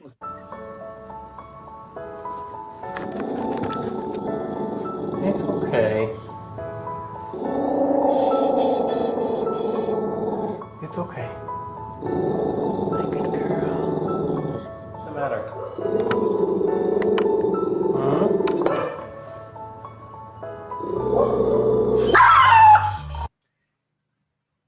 Se veía cómo poco a poco la rabia, es decir, la dopamina, iba activando la rabia desde el miedo y aquí ya se dispara absolutamente. Se siente agredido. No puede escapar. La única solución que tiene es reconvertir su miedo en rabia. Y desde ahí intentar atacar.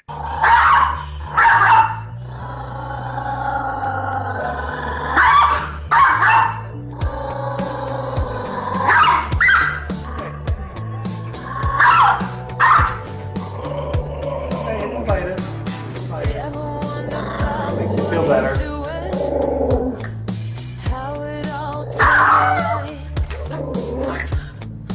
Okay. Okay.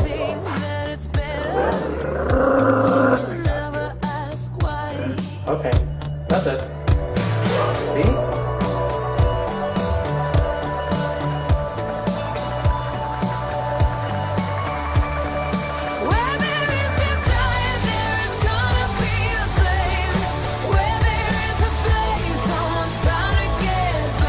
Para un instante. Estaba en rabia, pero la persona que está allí no quiere hacerle daño. Quiere ayudarle. Quiere ayudar a este perrito. Y por eso se le acerca. Y ahora quiere provocar un cambio emocional en este perrito.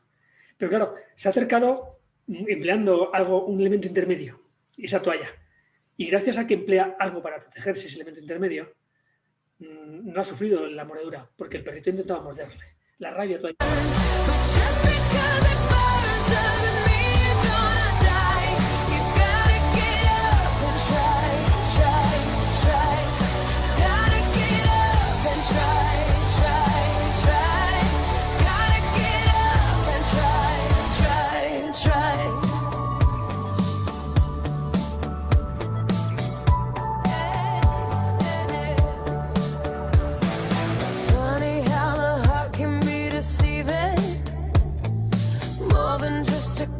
Times.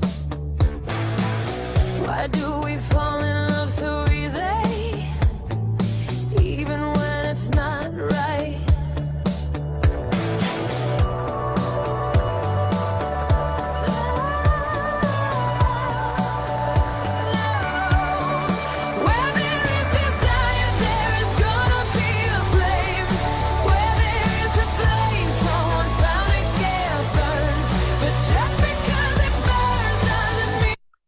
Bueno, yo creo que es claro el proceso.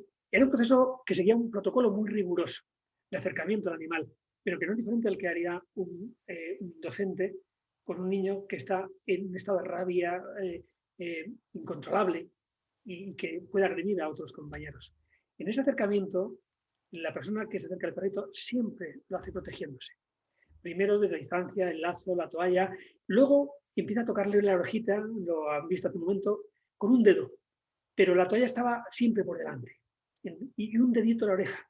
Luego ya empieza a tocarle con una mano, pero la toalla se sitúa entre el perro y la persona y por debajo de la mano, de manera que si gira la cabeza siempre esté la toalla. Y cuando ya en ese proceso, ya la cara, el comportamiento del perrito ya nos anticipa claramente su neuroquímica ha cambiado, que ahora ya se siente en seguridad, en confianza. Es decir, ahora ya, a partir de ese contacto físico, esa caricia, se ha liberado oxitocina en el cerebro de este perrito y de ahí también se ha provocado la liberación de serotonina, quita la toalla y empieza a acariciarlo solamente con la mano. Es un proceso lento, pero protocolizado. Y en unos días, en unos meses, 3 meses después, este perrito se socializa ya sin ningún problema con otros perritos, ha cambiado radicalmente su forma de comportarse. Bueno, no es distinto a lo que nos ocurre a los seres humanos. Y la tristeza, esa emoción que está allí, la motivación, desaparecer. Y como les decía, incluso literalmente. Y se producía a nivel neuroquímico un apagón sináptico. Esta dirección que tienen aquí, no sé si está compartida en el chat, creo que sí, vale, dice Victoria que sí. La tienen compartida en el chat, si no la pueden copiar de aquí, porque lo que me gustaría proponerles, aunque sea ahora una muy rápido, es que abran otra pestaña de su ordenador, si están con el ordenador, y peguen esta dirección, porque les va a abrir un folder, es decir, un muro, en el cual lo que yo les pediría es que incorporen estrategias personales que tienen ustedes para aliviar la tristeza. Ese es el muro. ¿Qué le funciona a usted? ¿Qué te funciona a ti? ¿Qué haces cuando te sientes triste para mejorar tu estado de ánimo? Y lo que les voy a pedir es que compartan una entrada con eso que a nivel personal les funciona a ustedes. He mantenido de un grupo de docentes una serie de aportaciones que hicieron, todas anónimas, como ven. Basta con darle aquí al más. ¿Lo están viendo, Fernando? ¿Se ve bien el folder? Sí. Con darle aquí simplemente, eso es. O doble clic en cualquier punto del folder, se les va a abrir la posibilidad de incorporar allí texto y poder publicarlo. Incluso una imagen, como ha hecho esta persona, o como hice yo aquí, de una entrada. Yo, por ejemplo, les dije, este es un ejemplo de entrada al que puedo escribir sobre un archivo, y lo que yo compartí fue esta niña dando abrazos a sus mascotas, porque eso sé que también alivia la tristeza. Entonces pueden compartirlo con una imagen, pueden compartirlo con un pequeño texto. Y lo que quiero es que en este muro, como se les va a quedar lo que es la URL, la tienen ustedes, que a partir de las aportaciones que puedan hacer unas personas y otras, hoy o mañana o dentro de una semana, puedan entrar y descubrir recursos para aliviar la tristeza si se les produce en un momento esta emoción y necesitan gestionarla. Sé que no todos los recursos funcionan para todas las personas, ni para todos los momentos de tristeza, pero hay muchos que sí, y eso es lo bueno.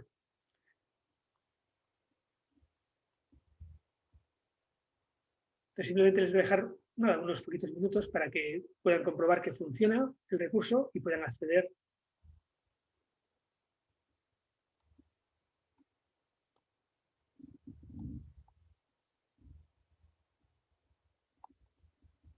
Doctor, mientras tanto nuestros amigos van escribiendo y van entrando al link que hemos mandado tanto en el chat que está fijado, y también hemos mandado varias veces para los que no pueden ver el mensaje fijado, para que puedan entrar y responder cuáles son las estrategias que utilizan para aliviar la tristeza. Y también nos dice Sandra Pardo: gracias doctor Martín y equipo Mentor, qué taller tan inolvidable, maravilloso. Y Ascara Altagracia desde República Dominicana nos dice: excelente taller, qué manera de explicación tan evidente, 100%. Muchísimas gracias. Gracias. Gracias Victoria y a las personas que han compartido sus impresiones. Simplemente recordar que esto mismo que estoy haciendo con ustedes, del Padlet, de compartir estrategias, es lo que haríamos con nuestro alumnado. Si quiero trabajar con ellos el miedo, la rabia, la tristeza, cualquier emoción desagradable, les puedo plantear esto. Que se junten en equipos pensantes, en pequeños grupos, y que cada uno aporte sus estrategias personales, que la comparta con sus compañeros y compañeras. Y luego ya las ponemos en común con toda la clase. Porque a veces las estrategias que utilizamos nosotros pueden ser útiles para otras personas. Esto mismo que estamos haciendo aquí. Yo simplemente por aligerar un poquito, porque tenemos ya los tiempos muy...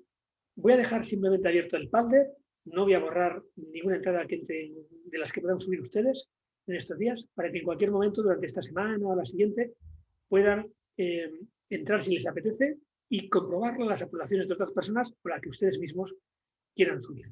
¿De acuerdo? Doctor, y según la respuesta que estoy viendo en el Padlet, hay varias personas que ya están participando y están escribiendo que hay oraciones, hablar con otras personas, dibujar, bailar, hacer anotaciones, meditar, así que los profes están participando. Genial. Muchísimas gracias a todos por siempre ser tan participativos y receptivos, queridos amigos. Pues qué gusto, qué bien, porque las estrategias son muchas, pero cuando las compartimos son muchas más. Eso es la realidad. Canalizar las emociones es tremendamente importante. Y aunque vamos a ir muy rapidito, yo me gustaría contarles un experimento de Seligman. Seligman metió 5 ratoncitos en 5 pequeñas jaulas y el experimento consistía en administrarles descargas eléctricas a través de esta parrilla metálica que ven ustedes en la base de la jaula. Solamente una de las jaulitas tenía una pequeña palanca.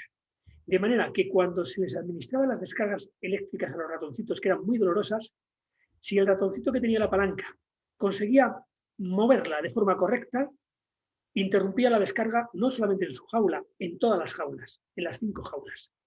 Después de 6 semanas de experimento, el nivel de estrés era tan alto, la presión sobre el sistema inmunológico de los ratoncitos era tan alta, que los 4 ratoncitos que no tenían la palanca murieron.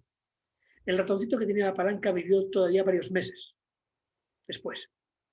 Como conclusión de este experimento de Seligman, nos puede quedar bastante claro hasta qué punto es importante dotar al ser humano, dotar a nuestro alumnado de herramientas que le permitan gestionar, aliviar las emociones desagradables cuando aparecen en su vida y le están provocando sufrimiento, un sufrimiento innecesario. Esta es la clave de la educación emocional, enseñar estrategias de gestión que alivien el sufrimiento, que no nos lleven a un estado de indefensión, de pensar que no podemos hacer nada, porque cuando eso ocurre, nos ocurre como los ratoncitos. Nuestro sistema inmunológico cae en picado. Respirar es una de las grandes estrategias. Muy rapidito, luego si quieren pregunten, pero lo que hoy sabemos es que si conseguimos cambiar a través de la respiración nuestra fisiología, y bastan 2 minutos de respiración profunda, completa, abdominal, para conseguirlo, 2 minutos ya provocan cambios neuroquímicos, incluso a nivel de las ondas cerebrales, basta 2 minutos para conseguir que con ese cambio fisiológico cambien también las neuroquímicas cerebrales. De manera que con ejercicios tan sencillos como expirar por 2, es decir, tomo el aire, por ejemplo, por la nariz en 2 segundos y cuento, pero expiro soltando en el doble de tiempo, por 2, en 4 segundos. Cuando enseño esta forma de respirar, llevando el aire en expiración hasta la tripita que se hincha, y al soltar el aire, lo que hacemos es permitir que la tripa se encoja para que se expulse. Cuando enseñamos esa respiración tan básica a los alumnos, estamos dando una herramienta muy sencilla para permitir que a través de la respiración cambie la fisiología. Porque cuando uno está en miedo o en rabia, su respiración es cortante, rápida. Toda emoción tiene una respiración asociada. Y la respiración del miedo y la rabia no tiene nada que ver con la respiración calmada de la seguridad o de la admiración, que es una respiración en la cual la inspiración y la expiración es lenta, profunda, mantenida. Cuando el cerebro percibe que estamos respirando de forma calmada, lenta, mantenida, profunda, interpreta que no hay amenaza. Por tanto, si yo estoy en amenaza, con miedo, con rabia, pero empiezo a respirar como si no hubiera amenaza, de nuevo hago que mi cerebro entre en disonancia cognitiva. Y como no entiende lo que está ocurriendo, ¿por qué respiras así? Si hay amenaza, si esta respiración es de no amenaza, reequilibra los estados emocionales y permite la liberación de serotonina y por tanto que nos sintamos mejor. Bueno, expiraciones al cuadrado, respiraciones triangulares, incorporando después de la inspiración, que sería aquí una fase de apnea, de retención de la respiración y luego la expiración y la bajada, o respiraciones de trébol, por ejemplo, haciendo que mentalmente o dibujando cada uno de los pétalos, cada medio pétalo es una fase de la respiración, inspiro en la mitad del dibujito, luego puedo hacer apnea si quiero y parar, y luego en la segunda parte del dibujo mental o físico hago la expiración, etc. Son pequeños recursos que podemos hacer desde muy pequeñitos que van a permitir a través del cambio fisiológico que provoca la respiración, cambiar también, aliviar la emoción que sienten y cambiar el estado emocional. Veo que estamos en tiempos, voy a dejar esta parte del cerebro, cómo funciona nuestro cerebro a nivel, solamente es que vean una cosita muy clara, es antes de que se active nuestro cerebro cognitivo, unos 600 milisegundos antes, se activa siempre el cerebro límbico. Es decir, como dice Robert Aguad en el título de uno de sus libros, la emoción decide y la razón justifica. La emoción va siempre previa a la cognición. Y eso es algo que a veces olvidamos. Por eso recursos tan habituales como el del semáforo emocional que pueden ustedes encontrar en Internet, no es paro, pienso y actúo, sino paro, siento, sentimos siempre antes de pensar. Y una vez que he llevado mi atención a lo que siento y hago que el niño lleve su atención a las sensaciones corporales, eso es lo realmente importante, luego puede incorporarse ya el pensamiento como evaluador. Y eso que estoy sintiendo, eso que siento en la tripilla, ese calor que me sube por la nuca, ese puño que se me cierra, pues eso es la rabia. Y entonces ahí ya es mi cognición la que pone la etiqueta. Y finalmente actúo. Pero este semáforo sí que responde a cómo funciona nuestro cerebro. Paro, siento y actúo, y no paro, pienso y actúo. Dejaré esto en la documentación, bueno, lo podrán ver ustedes a través de la grabación de este pequeño taller, pero no me meto a explicar esta forma de interpretar la escucha activa, porque no tenemos tiempo. Lo único que hace es poner la atención fundamentalmente en la emoción, antes que en la cognición. Esta es una escucha activa emocional. Muy interesante, lo pueden ver luego si les apetece, al igual que la utilización del mapa de la empatía para trabajar esta gran competencia socioemocional en nuestro alumnado. Simplemente basta buscar un buen estímulo, por ejemplo, esta imagen, puede ser un vídeo, por supuesto, para proponer a nuestro alumnado que se ponga en la piel de, por ejemplo, de esta mujer, de esta joven, y nos diga qué es lo que siente, piensa, oye, hace, dice, qué es lo que ve. Y ojo, ¿por qué no que se ponga en la piel de este hombre, el que tiene el puño cerrado, y que nos diga qué es lo que siente, piensa? Y cuando ha hecho este proceso, que vuelva a sí mismo, ya no salga de la piel de ellos y nos diga qué es lo que siente él, qué es lo que siente el propio alumno respecto a lo que ha sentido cuando se ha puesto en la piel de ella o en la piel de él. Y finalmente vamos a completar el proceso de la empatía, que no tiene que ser otro que simplemente ser capaz de ayudar al otro ser humano. ¿Qué podrías hacer para ayudar, en tu caso, para ayudarle a ella fundamentalmente, o para ayudarle a él porque él también necesita ayuda, obviamente? Ella es la víctima, él es el agresor, pero este agresor también necesita la ayuda. Aunque a quien hay que proteger fundamentalmente es la víctima. Ojo, incluso lo podemos llevar a ponte en la piel no de ella ni de él, sino de los que están viendo esto y no hacen nada. Y dime qué es lo que sientes, piensas, etc. En cualquier contexto, este es el mapa de la empatía, un recurso sencillo que nos puede dar mucho juego para trabajar habilidades socioemocionales. Porque lo sepan por si en algún momento necesitan una aplicación para móvil, tanto para iOS como para Android, gratuita, por supuesto, libre, no les pide ni siquiera un correo electrónico. Se puede descargar y ya funciona luego ya offline para gestionar, conocer primero más a fondo las emociones y ser capaz de gestionarlas. Esta web aporta muchos recursos, aporta meditaciones, aporta músicas, imágenes de naturaleza, aporta vídeos, aporta ejercicios, aporta de respiración, aporta recursos, retos para ser capaz de mejorar nuestra inteligencia emocional. Y se puede trabajar con alumnos de adolescentes a partir de la adolescencia en el instituto de forma autónoma, con los pequeñines dirigidos por el docente o, por supuesto, utilizarlo a nivel personal como adulto. Absolutamente libre. La sacamos hace unos meses y, por tanto, les comparto el nombre para que la puedan buscar si creen que les puede ser útil sin ningún problema. Por si quieren ampliar información de todos estos temas, de esta aplicación o de de temas de neuroeducación y temas de emoción. Esta es mi página web, martinpinos.com, y aquí pueden encontrar muchas cosas de las que hemos hablado, por supuesto ampliadas. Un enlace sencillito que les dejo en el vídeo para que puedan acceder. Y esta es la última diapositiva. Con esto voy a acabar, con esta imagen tan bonita, con esta metáfora me parece tan interesante de lo que puede aportar el mundo de la investigación en torno al cerebro a la educación.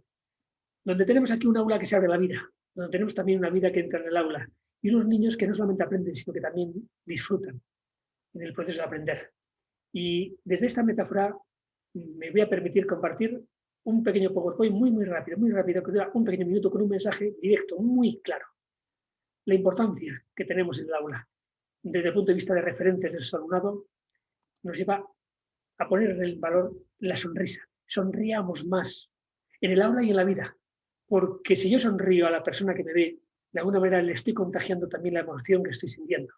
Así que sonriamos, y más todavía, más todavía. No es lo mismo entrar al aula sonriendo que entrar con cara de enfado. No es lo mismo entrar en mi casa sonriendo que con cara de rabia. No, por supuesto que no. Sonríe más. Y atrévete a hacer cosas distintas. Aunque metas la pata, no pasa nada. El error, y lo sabemos muy bien los docentes, es educativo. Y del error se aprende. Somos adultos, nos vendría bien afrontar la vida sin miedo, sin temor. Bueno, que tenga miedo esta niña en un tobogán como esos, no sé si se han probado una vez a tirarse, yo lo puedo entender. Pero tener miedo a incorporar, por ejemplo, estrategias vinculadas a la educación emocional en los contextos del aula, porque nunca los hemos probado, tiene poco sentido. Nos vendría bien enfrentarnos a los cambios. Dar la cara, que no va a pasar como aquí ocurre, por supuesto que no, esto es muy... Disfrutemos de la emoción de probar cosas nuevas. Porque si por miedo a acabar así no me pongo nunca unos patines, quizá me estoy perdiendo algo. Si yo no quiero acabar así, si tengo miedo a acabar así, lo razonable sería ponerme coderas, rodilleras, casco, muñequeras, protegerme, pero probarlo, porque a lo mejor descubro que lo de patinar me fascina. Y a lo mejor no, pero si no lo pruebo, ¿cómo lo voy a saber? Así que, adelante. Conservemos la calma incluso en los momentos críticos. Si un animal como este es capaz de conservar la calma en un momento como este, yo diría, vamos a ser nosotros docentes, adultos, menos, claro que no. Cuando te digan que no puedes, piensa en Beethoven. Le dijeron que no podría hacer música porque era sordo. ¿Acaso él les escuchó? Pues no. Esa es la actitud de Beethoven, es la que tenemos que llevar en nuestra vida. El mundo cambia muy rápido, ya lo sabemos, pero el queso, nuestro ideal de educación, sigue estando ahí. Así que busquemos otras formas.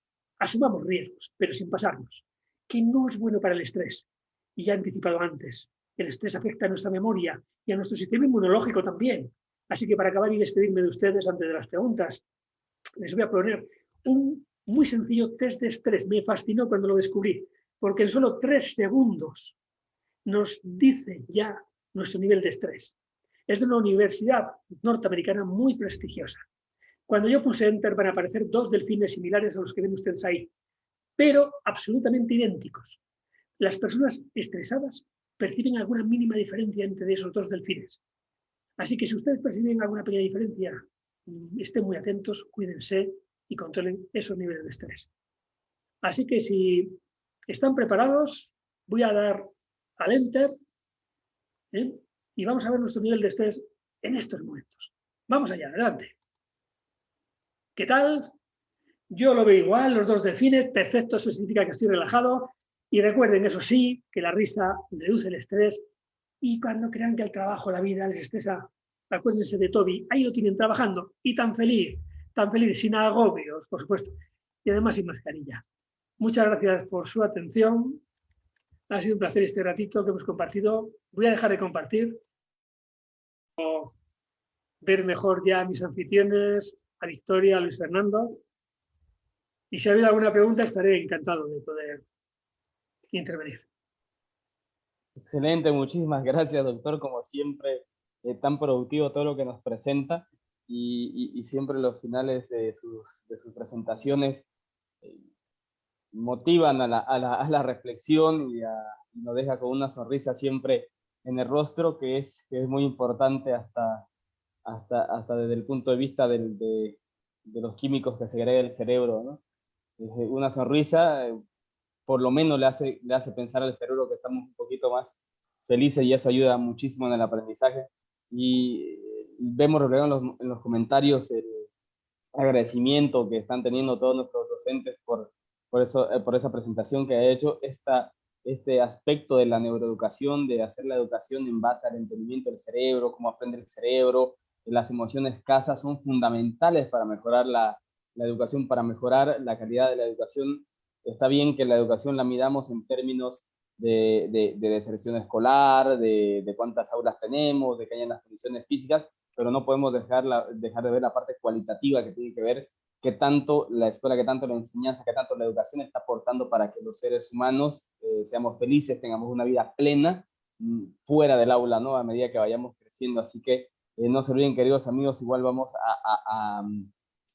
a poner en los grupos de WhatsApp que hemos colgado ahí, vamos a poner la información que nos va a pasar el doctor Martín Pinos, y también la vamos a subir a nuestra página de Facebook. Vamos a poner ahí todas las redes sociales, todo lo que nos manden en neuroeducación, y también vamos a poner el link para poder descargar esa aplicación con Corazón y Cerebro. Yo la tengo descargada, es buenísima para identificar qué emoción uno está sintiendo en ese momento. Es muy interesante, uno la identifica y luego le da recursos para gestionar la emoción, así que se la recomiendo de manera personal.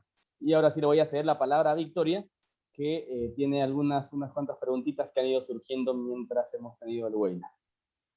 Muchísimas gracias, doctor. Nos encantó, la verdad, el webinar, y eso se ve reflejado en los comentarios. También muchísimas gracias por acompañarnos el día de hoy. Y por favor, queridos amigos, para demostrar el agradecimiento que le tenemos el día de hoy, hagamos una lluvia de las reacciones, de los corazoncitos, de los me gusta, y así agradecerle al doctor por acompañarnos el día de hoy. Y antes de comenzar con algunas preguntitas, voy a, como siempre, decir algunas consideraciones importantes. El webinar queda grabado en la página de Mentor Educación para Todos, para que usted, querido amigo, lo pueda ver las veces que sea necesario. También lo puede compartir en su muro para que se le quede grabado, ya que fue un webinar recargado de mucha información para que lo pueda ver con más calma. También decirles, queridos amigos, que si usted no se unió a algún grupo de WhatsApp, tenemos uno anclado ahí abajo donde vamos a compartir material de neuroeducación, algunos libros que tenemos para, como siempre, enriquecer nuestros conocimientos, y también vamos a subir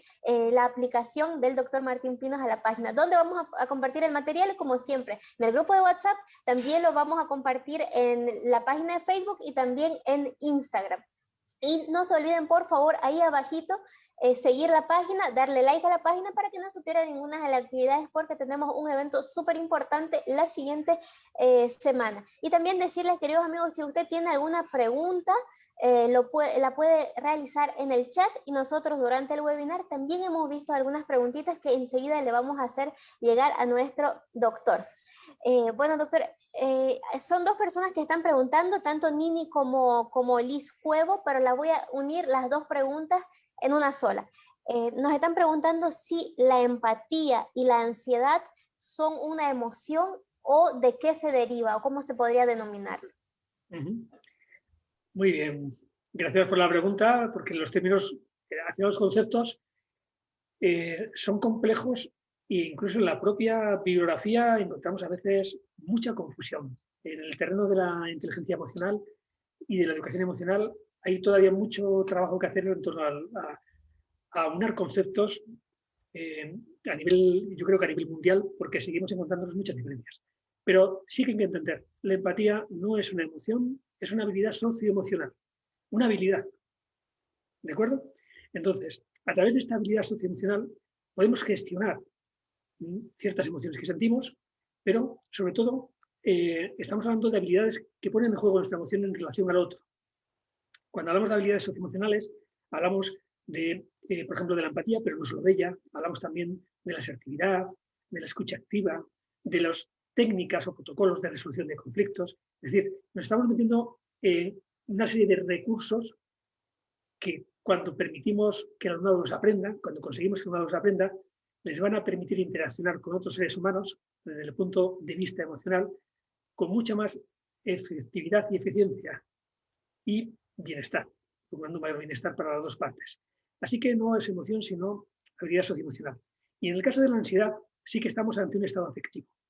No hablamos de una emoción genética, sino de un estado afectivo que tiene que ver con el universo emocional del miedo. Por encima de toda emoción genética tenemos niveles de intensidad superior de esa emoción y niveles inferiores de intensidad.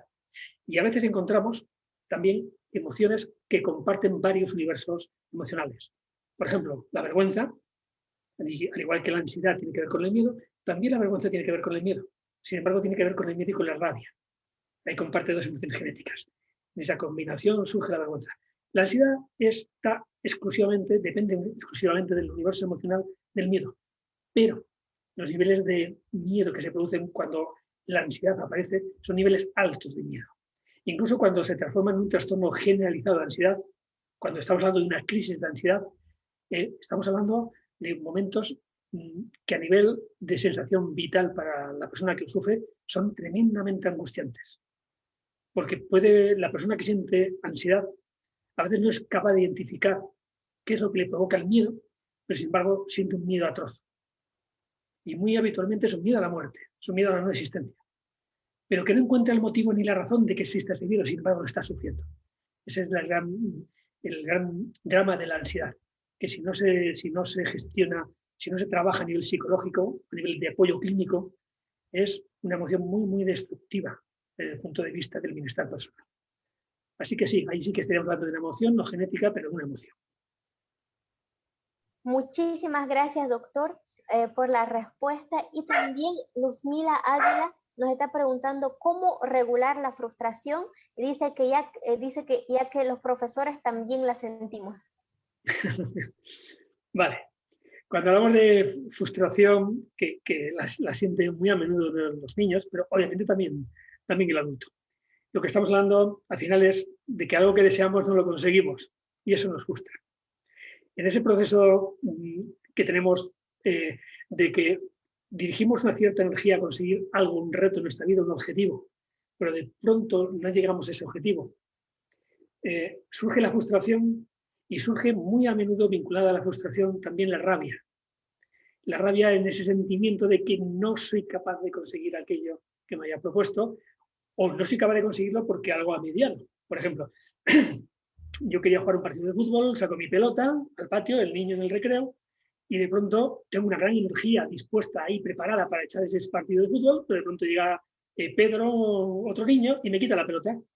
Yo tenía mucha energía dispuesta para jugar a la pelota, pero ahora esa frustración que siento ante no poder jugar a la pelota, de que alguien me quita la pelota, muy fácilmente va a derivar en rabia, y es una energía que peligrosamente se puede volcar en Pedro, porque esa energía, si no soy capaz de controlarla o de gestionarla, puede acabar agrediendo a Pedro por algo que en ese momento me parece a mí muy justificado, me ha quitado la pelota, pero que obviamente no justifica nunca el empleo de la violencia. Al final, todo estado de frustración, como todo estado que tenga que ver con una emoción desagradable, rabia, tristeza, miedo, el cambio se tiene que producir a partir del cambio de la propia emoción. Y para cambiar la emoción, lo que tenemos que hacer es sustituirla por otra emoción distinta. Por eso yo he insistido en la importancia de la gestión emocional. No podré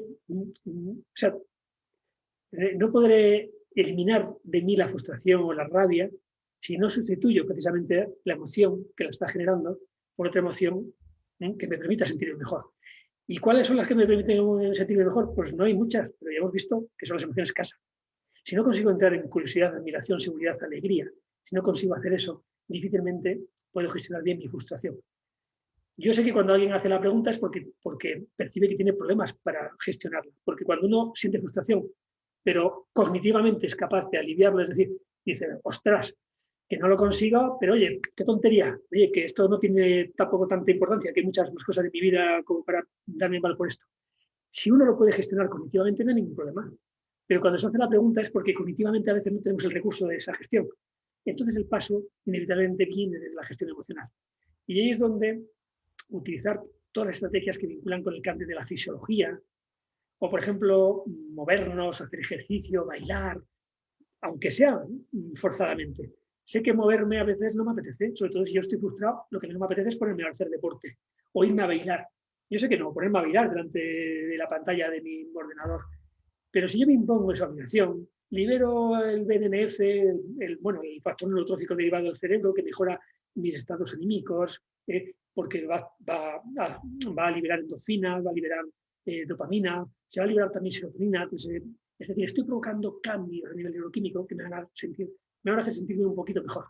Y a partir de que yo regulo la emoción, puedo ya cognitivamente gestionar esa frustración. Al final el proceso cognitivo tiene que estar presente. Si yo me frustro porque no consigo un objetivo, ¿vale? La cognición va a tener que estar presente para poner todo en su verdadero valor. Pero el problema es cuando al principio esa frustración me está haciendo sentir demasiado mal y no soy capaz de cognitivamente gestionarlo. Por eso hay que recurrir a la emoción para esa gestión, a las emociones casa, a herramientas puramente de gestión emocional. Y una vez que la emoción se ha amortiguado, que me siento mejor respecto a la frustración, es un buen momento para cognitivamente racionalizar el por qué me siento frustrado. Y muy habitualmente va a ser por uno de estos tres creencias irracionales. Porque creo que tengo que ser perfecto, y eso es un absoluto disparate. Nadie es perfecto. Pero si yo creo que tengo que ser perfecto, eso me va a llevar a muchos momentos de frustración en mi vida. Y eso lo tengo que racionalizar. Otra segunda vía es porque creo que los demás me tienen que tratar bien sí o sí, porque un niño no me puede faltar el respeto porque yo soy adulto y él es niño, porque las demás personas me tienen que tratar bien porque yo soy una persona... No, a ver, que no. Que lo que hagan los demás seres humanos no depende de mí. Que si yo creo eso, voy a tener muchos problemas también en mi vida. Es una creencia irracional pensar que los demás seres humanos me tienen que tratar bien, sí o sí. Y la tercera vía es porque yo siento que el mundo tiene que ser perfecto. Ya no hablo de los demás ni de mí, sino del mundo. Y el mundo no es perfecto. Y a veces surge una pandemia como el coronavirus y provoca tragedias a nivel global. Y esto es exagerado, pero ocurre en muchas otras situaciones en la vida donde nos damos cuenta de que el mundo es como es. Y en la vida voy a encontrar muchos momentos donde hay muchos mensajes a veces terribles, de esto del poder, de estos libros que hablan del secreto, el poder del secreto, si tú lo quieres, si tú quieres algo lo vas a conseguir sí o sí, solo tienes que empeñarte lo suficiente. No, mucho cuidado con eso. Eso genera muchas frustraciones del ser humano. No basta con querer algo, con quererlo pasionalmente para conseguirlo. Hace falta aptitudes y una pizca de suerte y de que el destino y el mundo se confabulen para a veces conseguir las cosas. O sea que mucho cuidado con esos mensajes que a veces en cierto tipo de literatura podemos leer que puede llevarnos a esa creencia irracional de que el mundo es perfecto y que solo depende de mí el querer para que todo el universo se ponga en conexión conmigo y me ayude a... Mucho cuidado con eso. Muchísimas gracias nuevamente, doctor, por estas explicaciones, por estas orientaciones. Siempre es bueno escucharlo. Bueno, y siempre le comentamos con Victoria que hasta los que ya lo conocen al doctor Martín Pinos y los que están pasando con él, hasta la forma en que él habla refleja esa estabilidad incluso emocional de la que él mismo habla. Entonces siempre es un placer escucharlo, doctor, en tanto de conocimiento y lo que usted puede transmitir. O sea, y siempre decimos esto, si usted puede transmitir de esa manera de nivel virtual, debe ser realmente un lujo poder pasar una sesión presencial con usted, querido doctor. Queridos amigos, no se olviden darle like al video, compartirlo, sigan la página de Mentor porque vamos a tener muchísimas cosas más. Únanse al grupo de WhatsApp, ahí vamos a pasar los recursos que hemos estado comentando, incluyendo el link para descargar la app del doctor Martín Pinos. Y un anuncio súper importante, el 13 de agosto vamos a tener una jornada internacional de la metodología Montessori, va a ser gratuita con certificado. Así que mañana vamos a sacar la convocatoria para registrarse, así que estén muy atentos y los esperamos como siempre para participar, que una vez al mes sacamos de estos eventos que van a ser muy interesantes. Vamos a tener un expositor de España, vamos a tener una expositora que nació en Bélgica pero que vive en Chile, entonces vamos a tener dos perspectivas muy interesantes de todo esto de la metodología Montessori. Y como siempre, antes de terminar, querido doctor, si nos puede dar una última reflexión para nuestros amigos que nos están viendo de casi 26 países de Latinoamérica. Pues, bueno, pues por despedirme y hacer una pequeña reflexión, podría ser otra, pero yo sé que estoy hablando fundamentalmente para docentes, para docentes fundamentalmente, o para padres, madres, pero aunque en nuestra cabeza siempre están los alumnos, los hijos, Pensemos una cosa, todo lo que tenemos que hacer por ellos empieza en nosotros. Seamos nosotros el cambio que queremos ver en nuestros alumnos y en nuestros hijos. No vale con enseñar educación emocional, con desarrollar su inteligencia emocional. Somos nosotros los primeros que tenemos que trabajar nuestra inteligencia emocional y a partir de ahí, de eso se van a beneficiar nuestros hijos, nuestros alumnos. Seamos nosotros ese cambio. Muchísimas gracias, doctor, por esa excelente reflexión. Y bueno, también algo especial, un gran abrazo y felicitación a todos nuestros seguidores y amigos y compatriotas, en este caso de Bolivia. Este viernes 6 de agosto estamos cumpliendo 196 años de independencia, así que un abrazo y una felicitación para todos nuestros amigos y compatriotas de este tan lindo país que es Bolivia. Muchas gracias nuevamente, doctor, un gran abrazo virtual hasta Zaragoza, España. Muchas gracias siempre por su predisposición y un abrazo a todos ustedes, queridos amigos de todos estos países que nos están viendo, desde el norte de Canadá hasta la Patagonia, Argentina, España, Portugal, Alemania. Muchas gracias, porque si no fuera por ustedes, si no fuera por el tiempo también que ustedes se dan para poder escuchar a este nivel de profesionales como el doctor Martín Pinos, nosotros no podríamos estar llevando estos conocimientos y estas bonitas experiencias a diferentes aulas y países en Latinoamérica. Así que muchas gracias a todos y como siempre decimos, no nos olvidemos que la educación es responsabilidad de todos. Un abrazo y nos vemos muy prontito. Hasta pronto.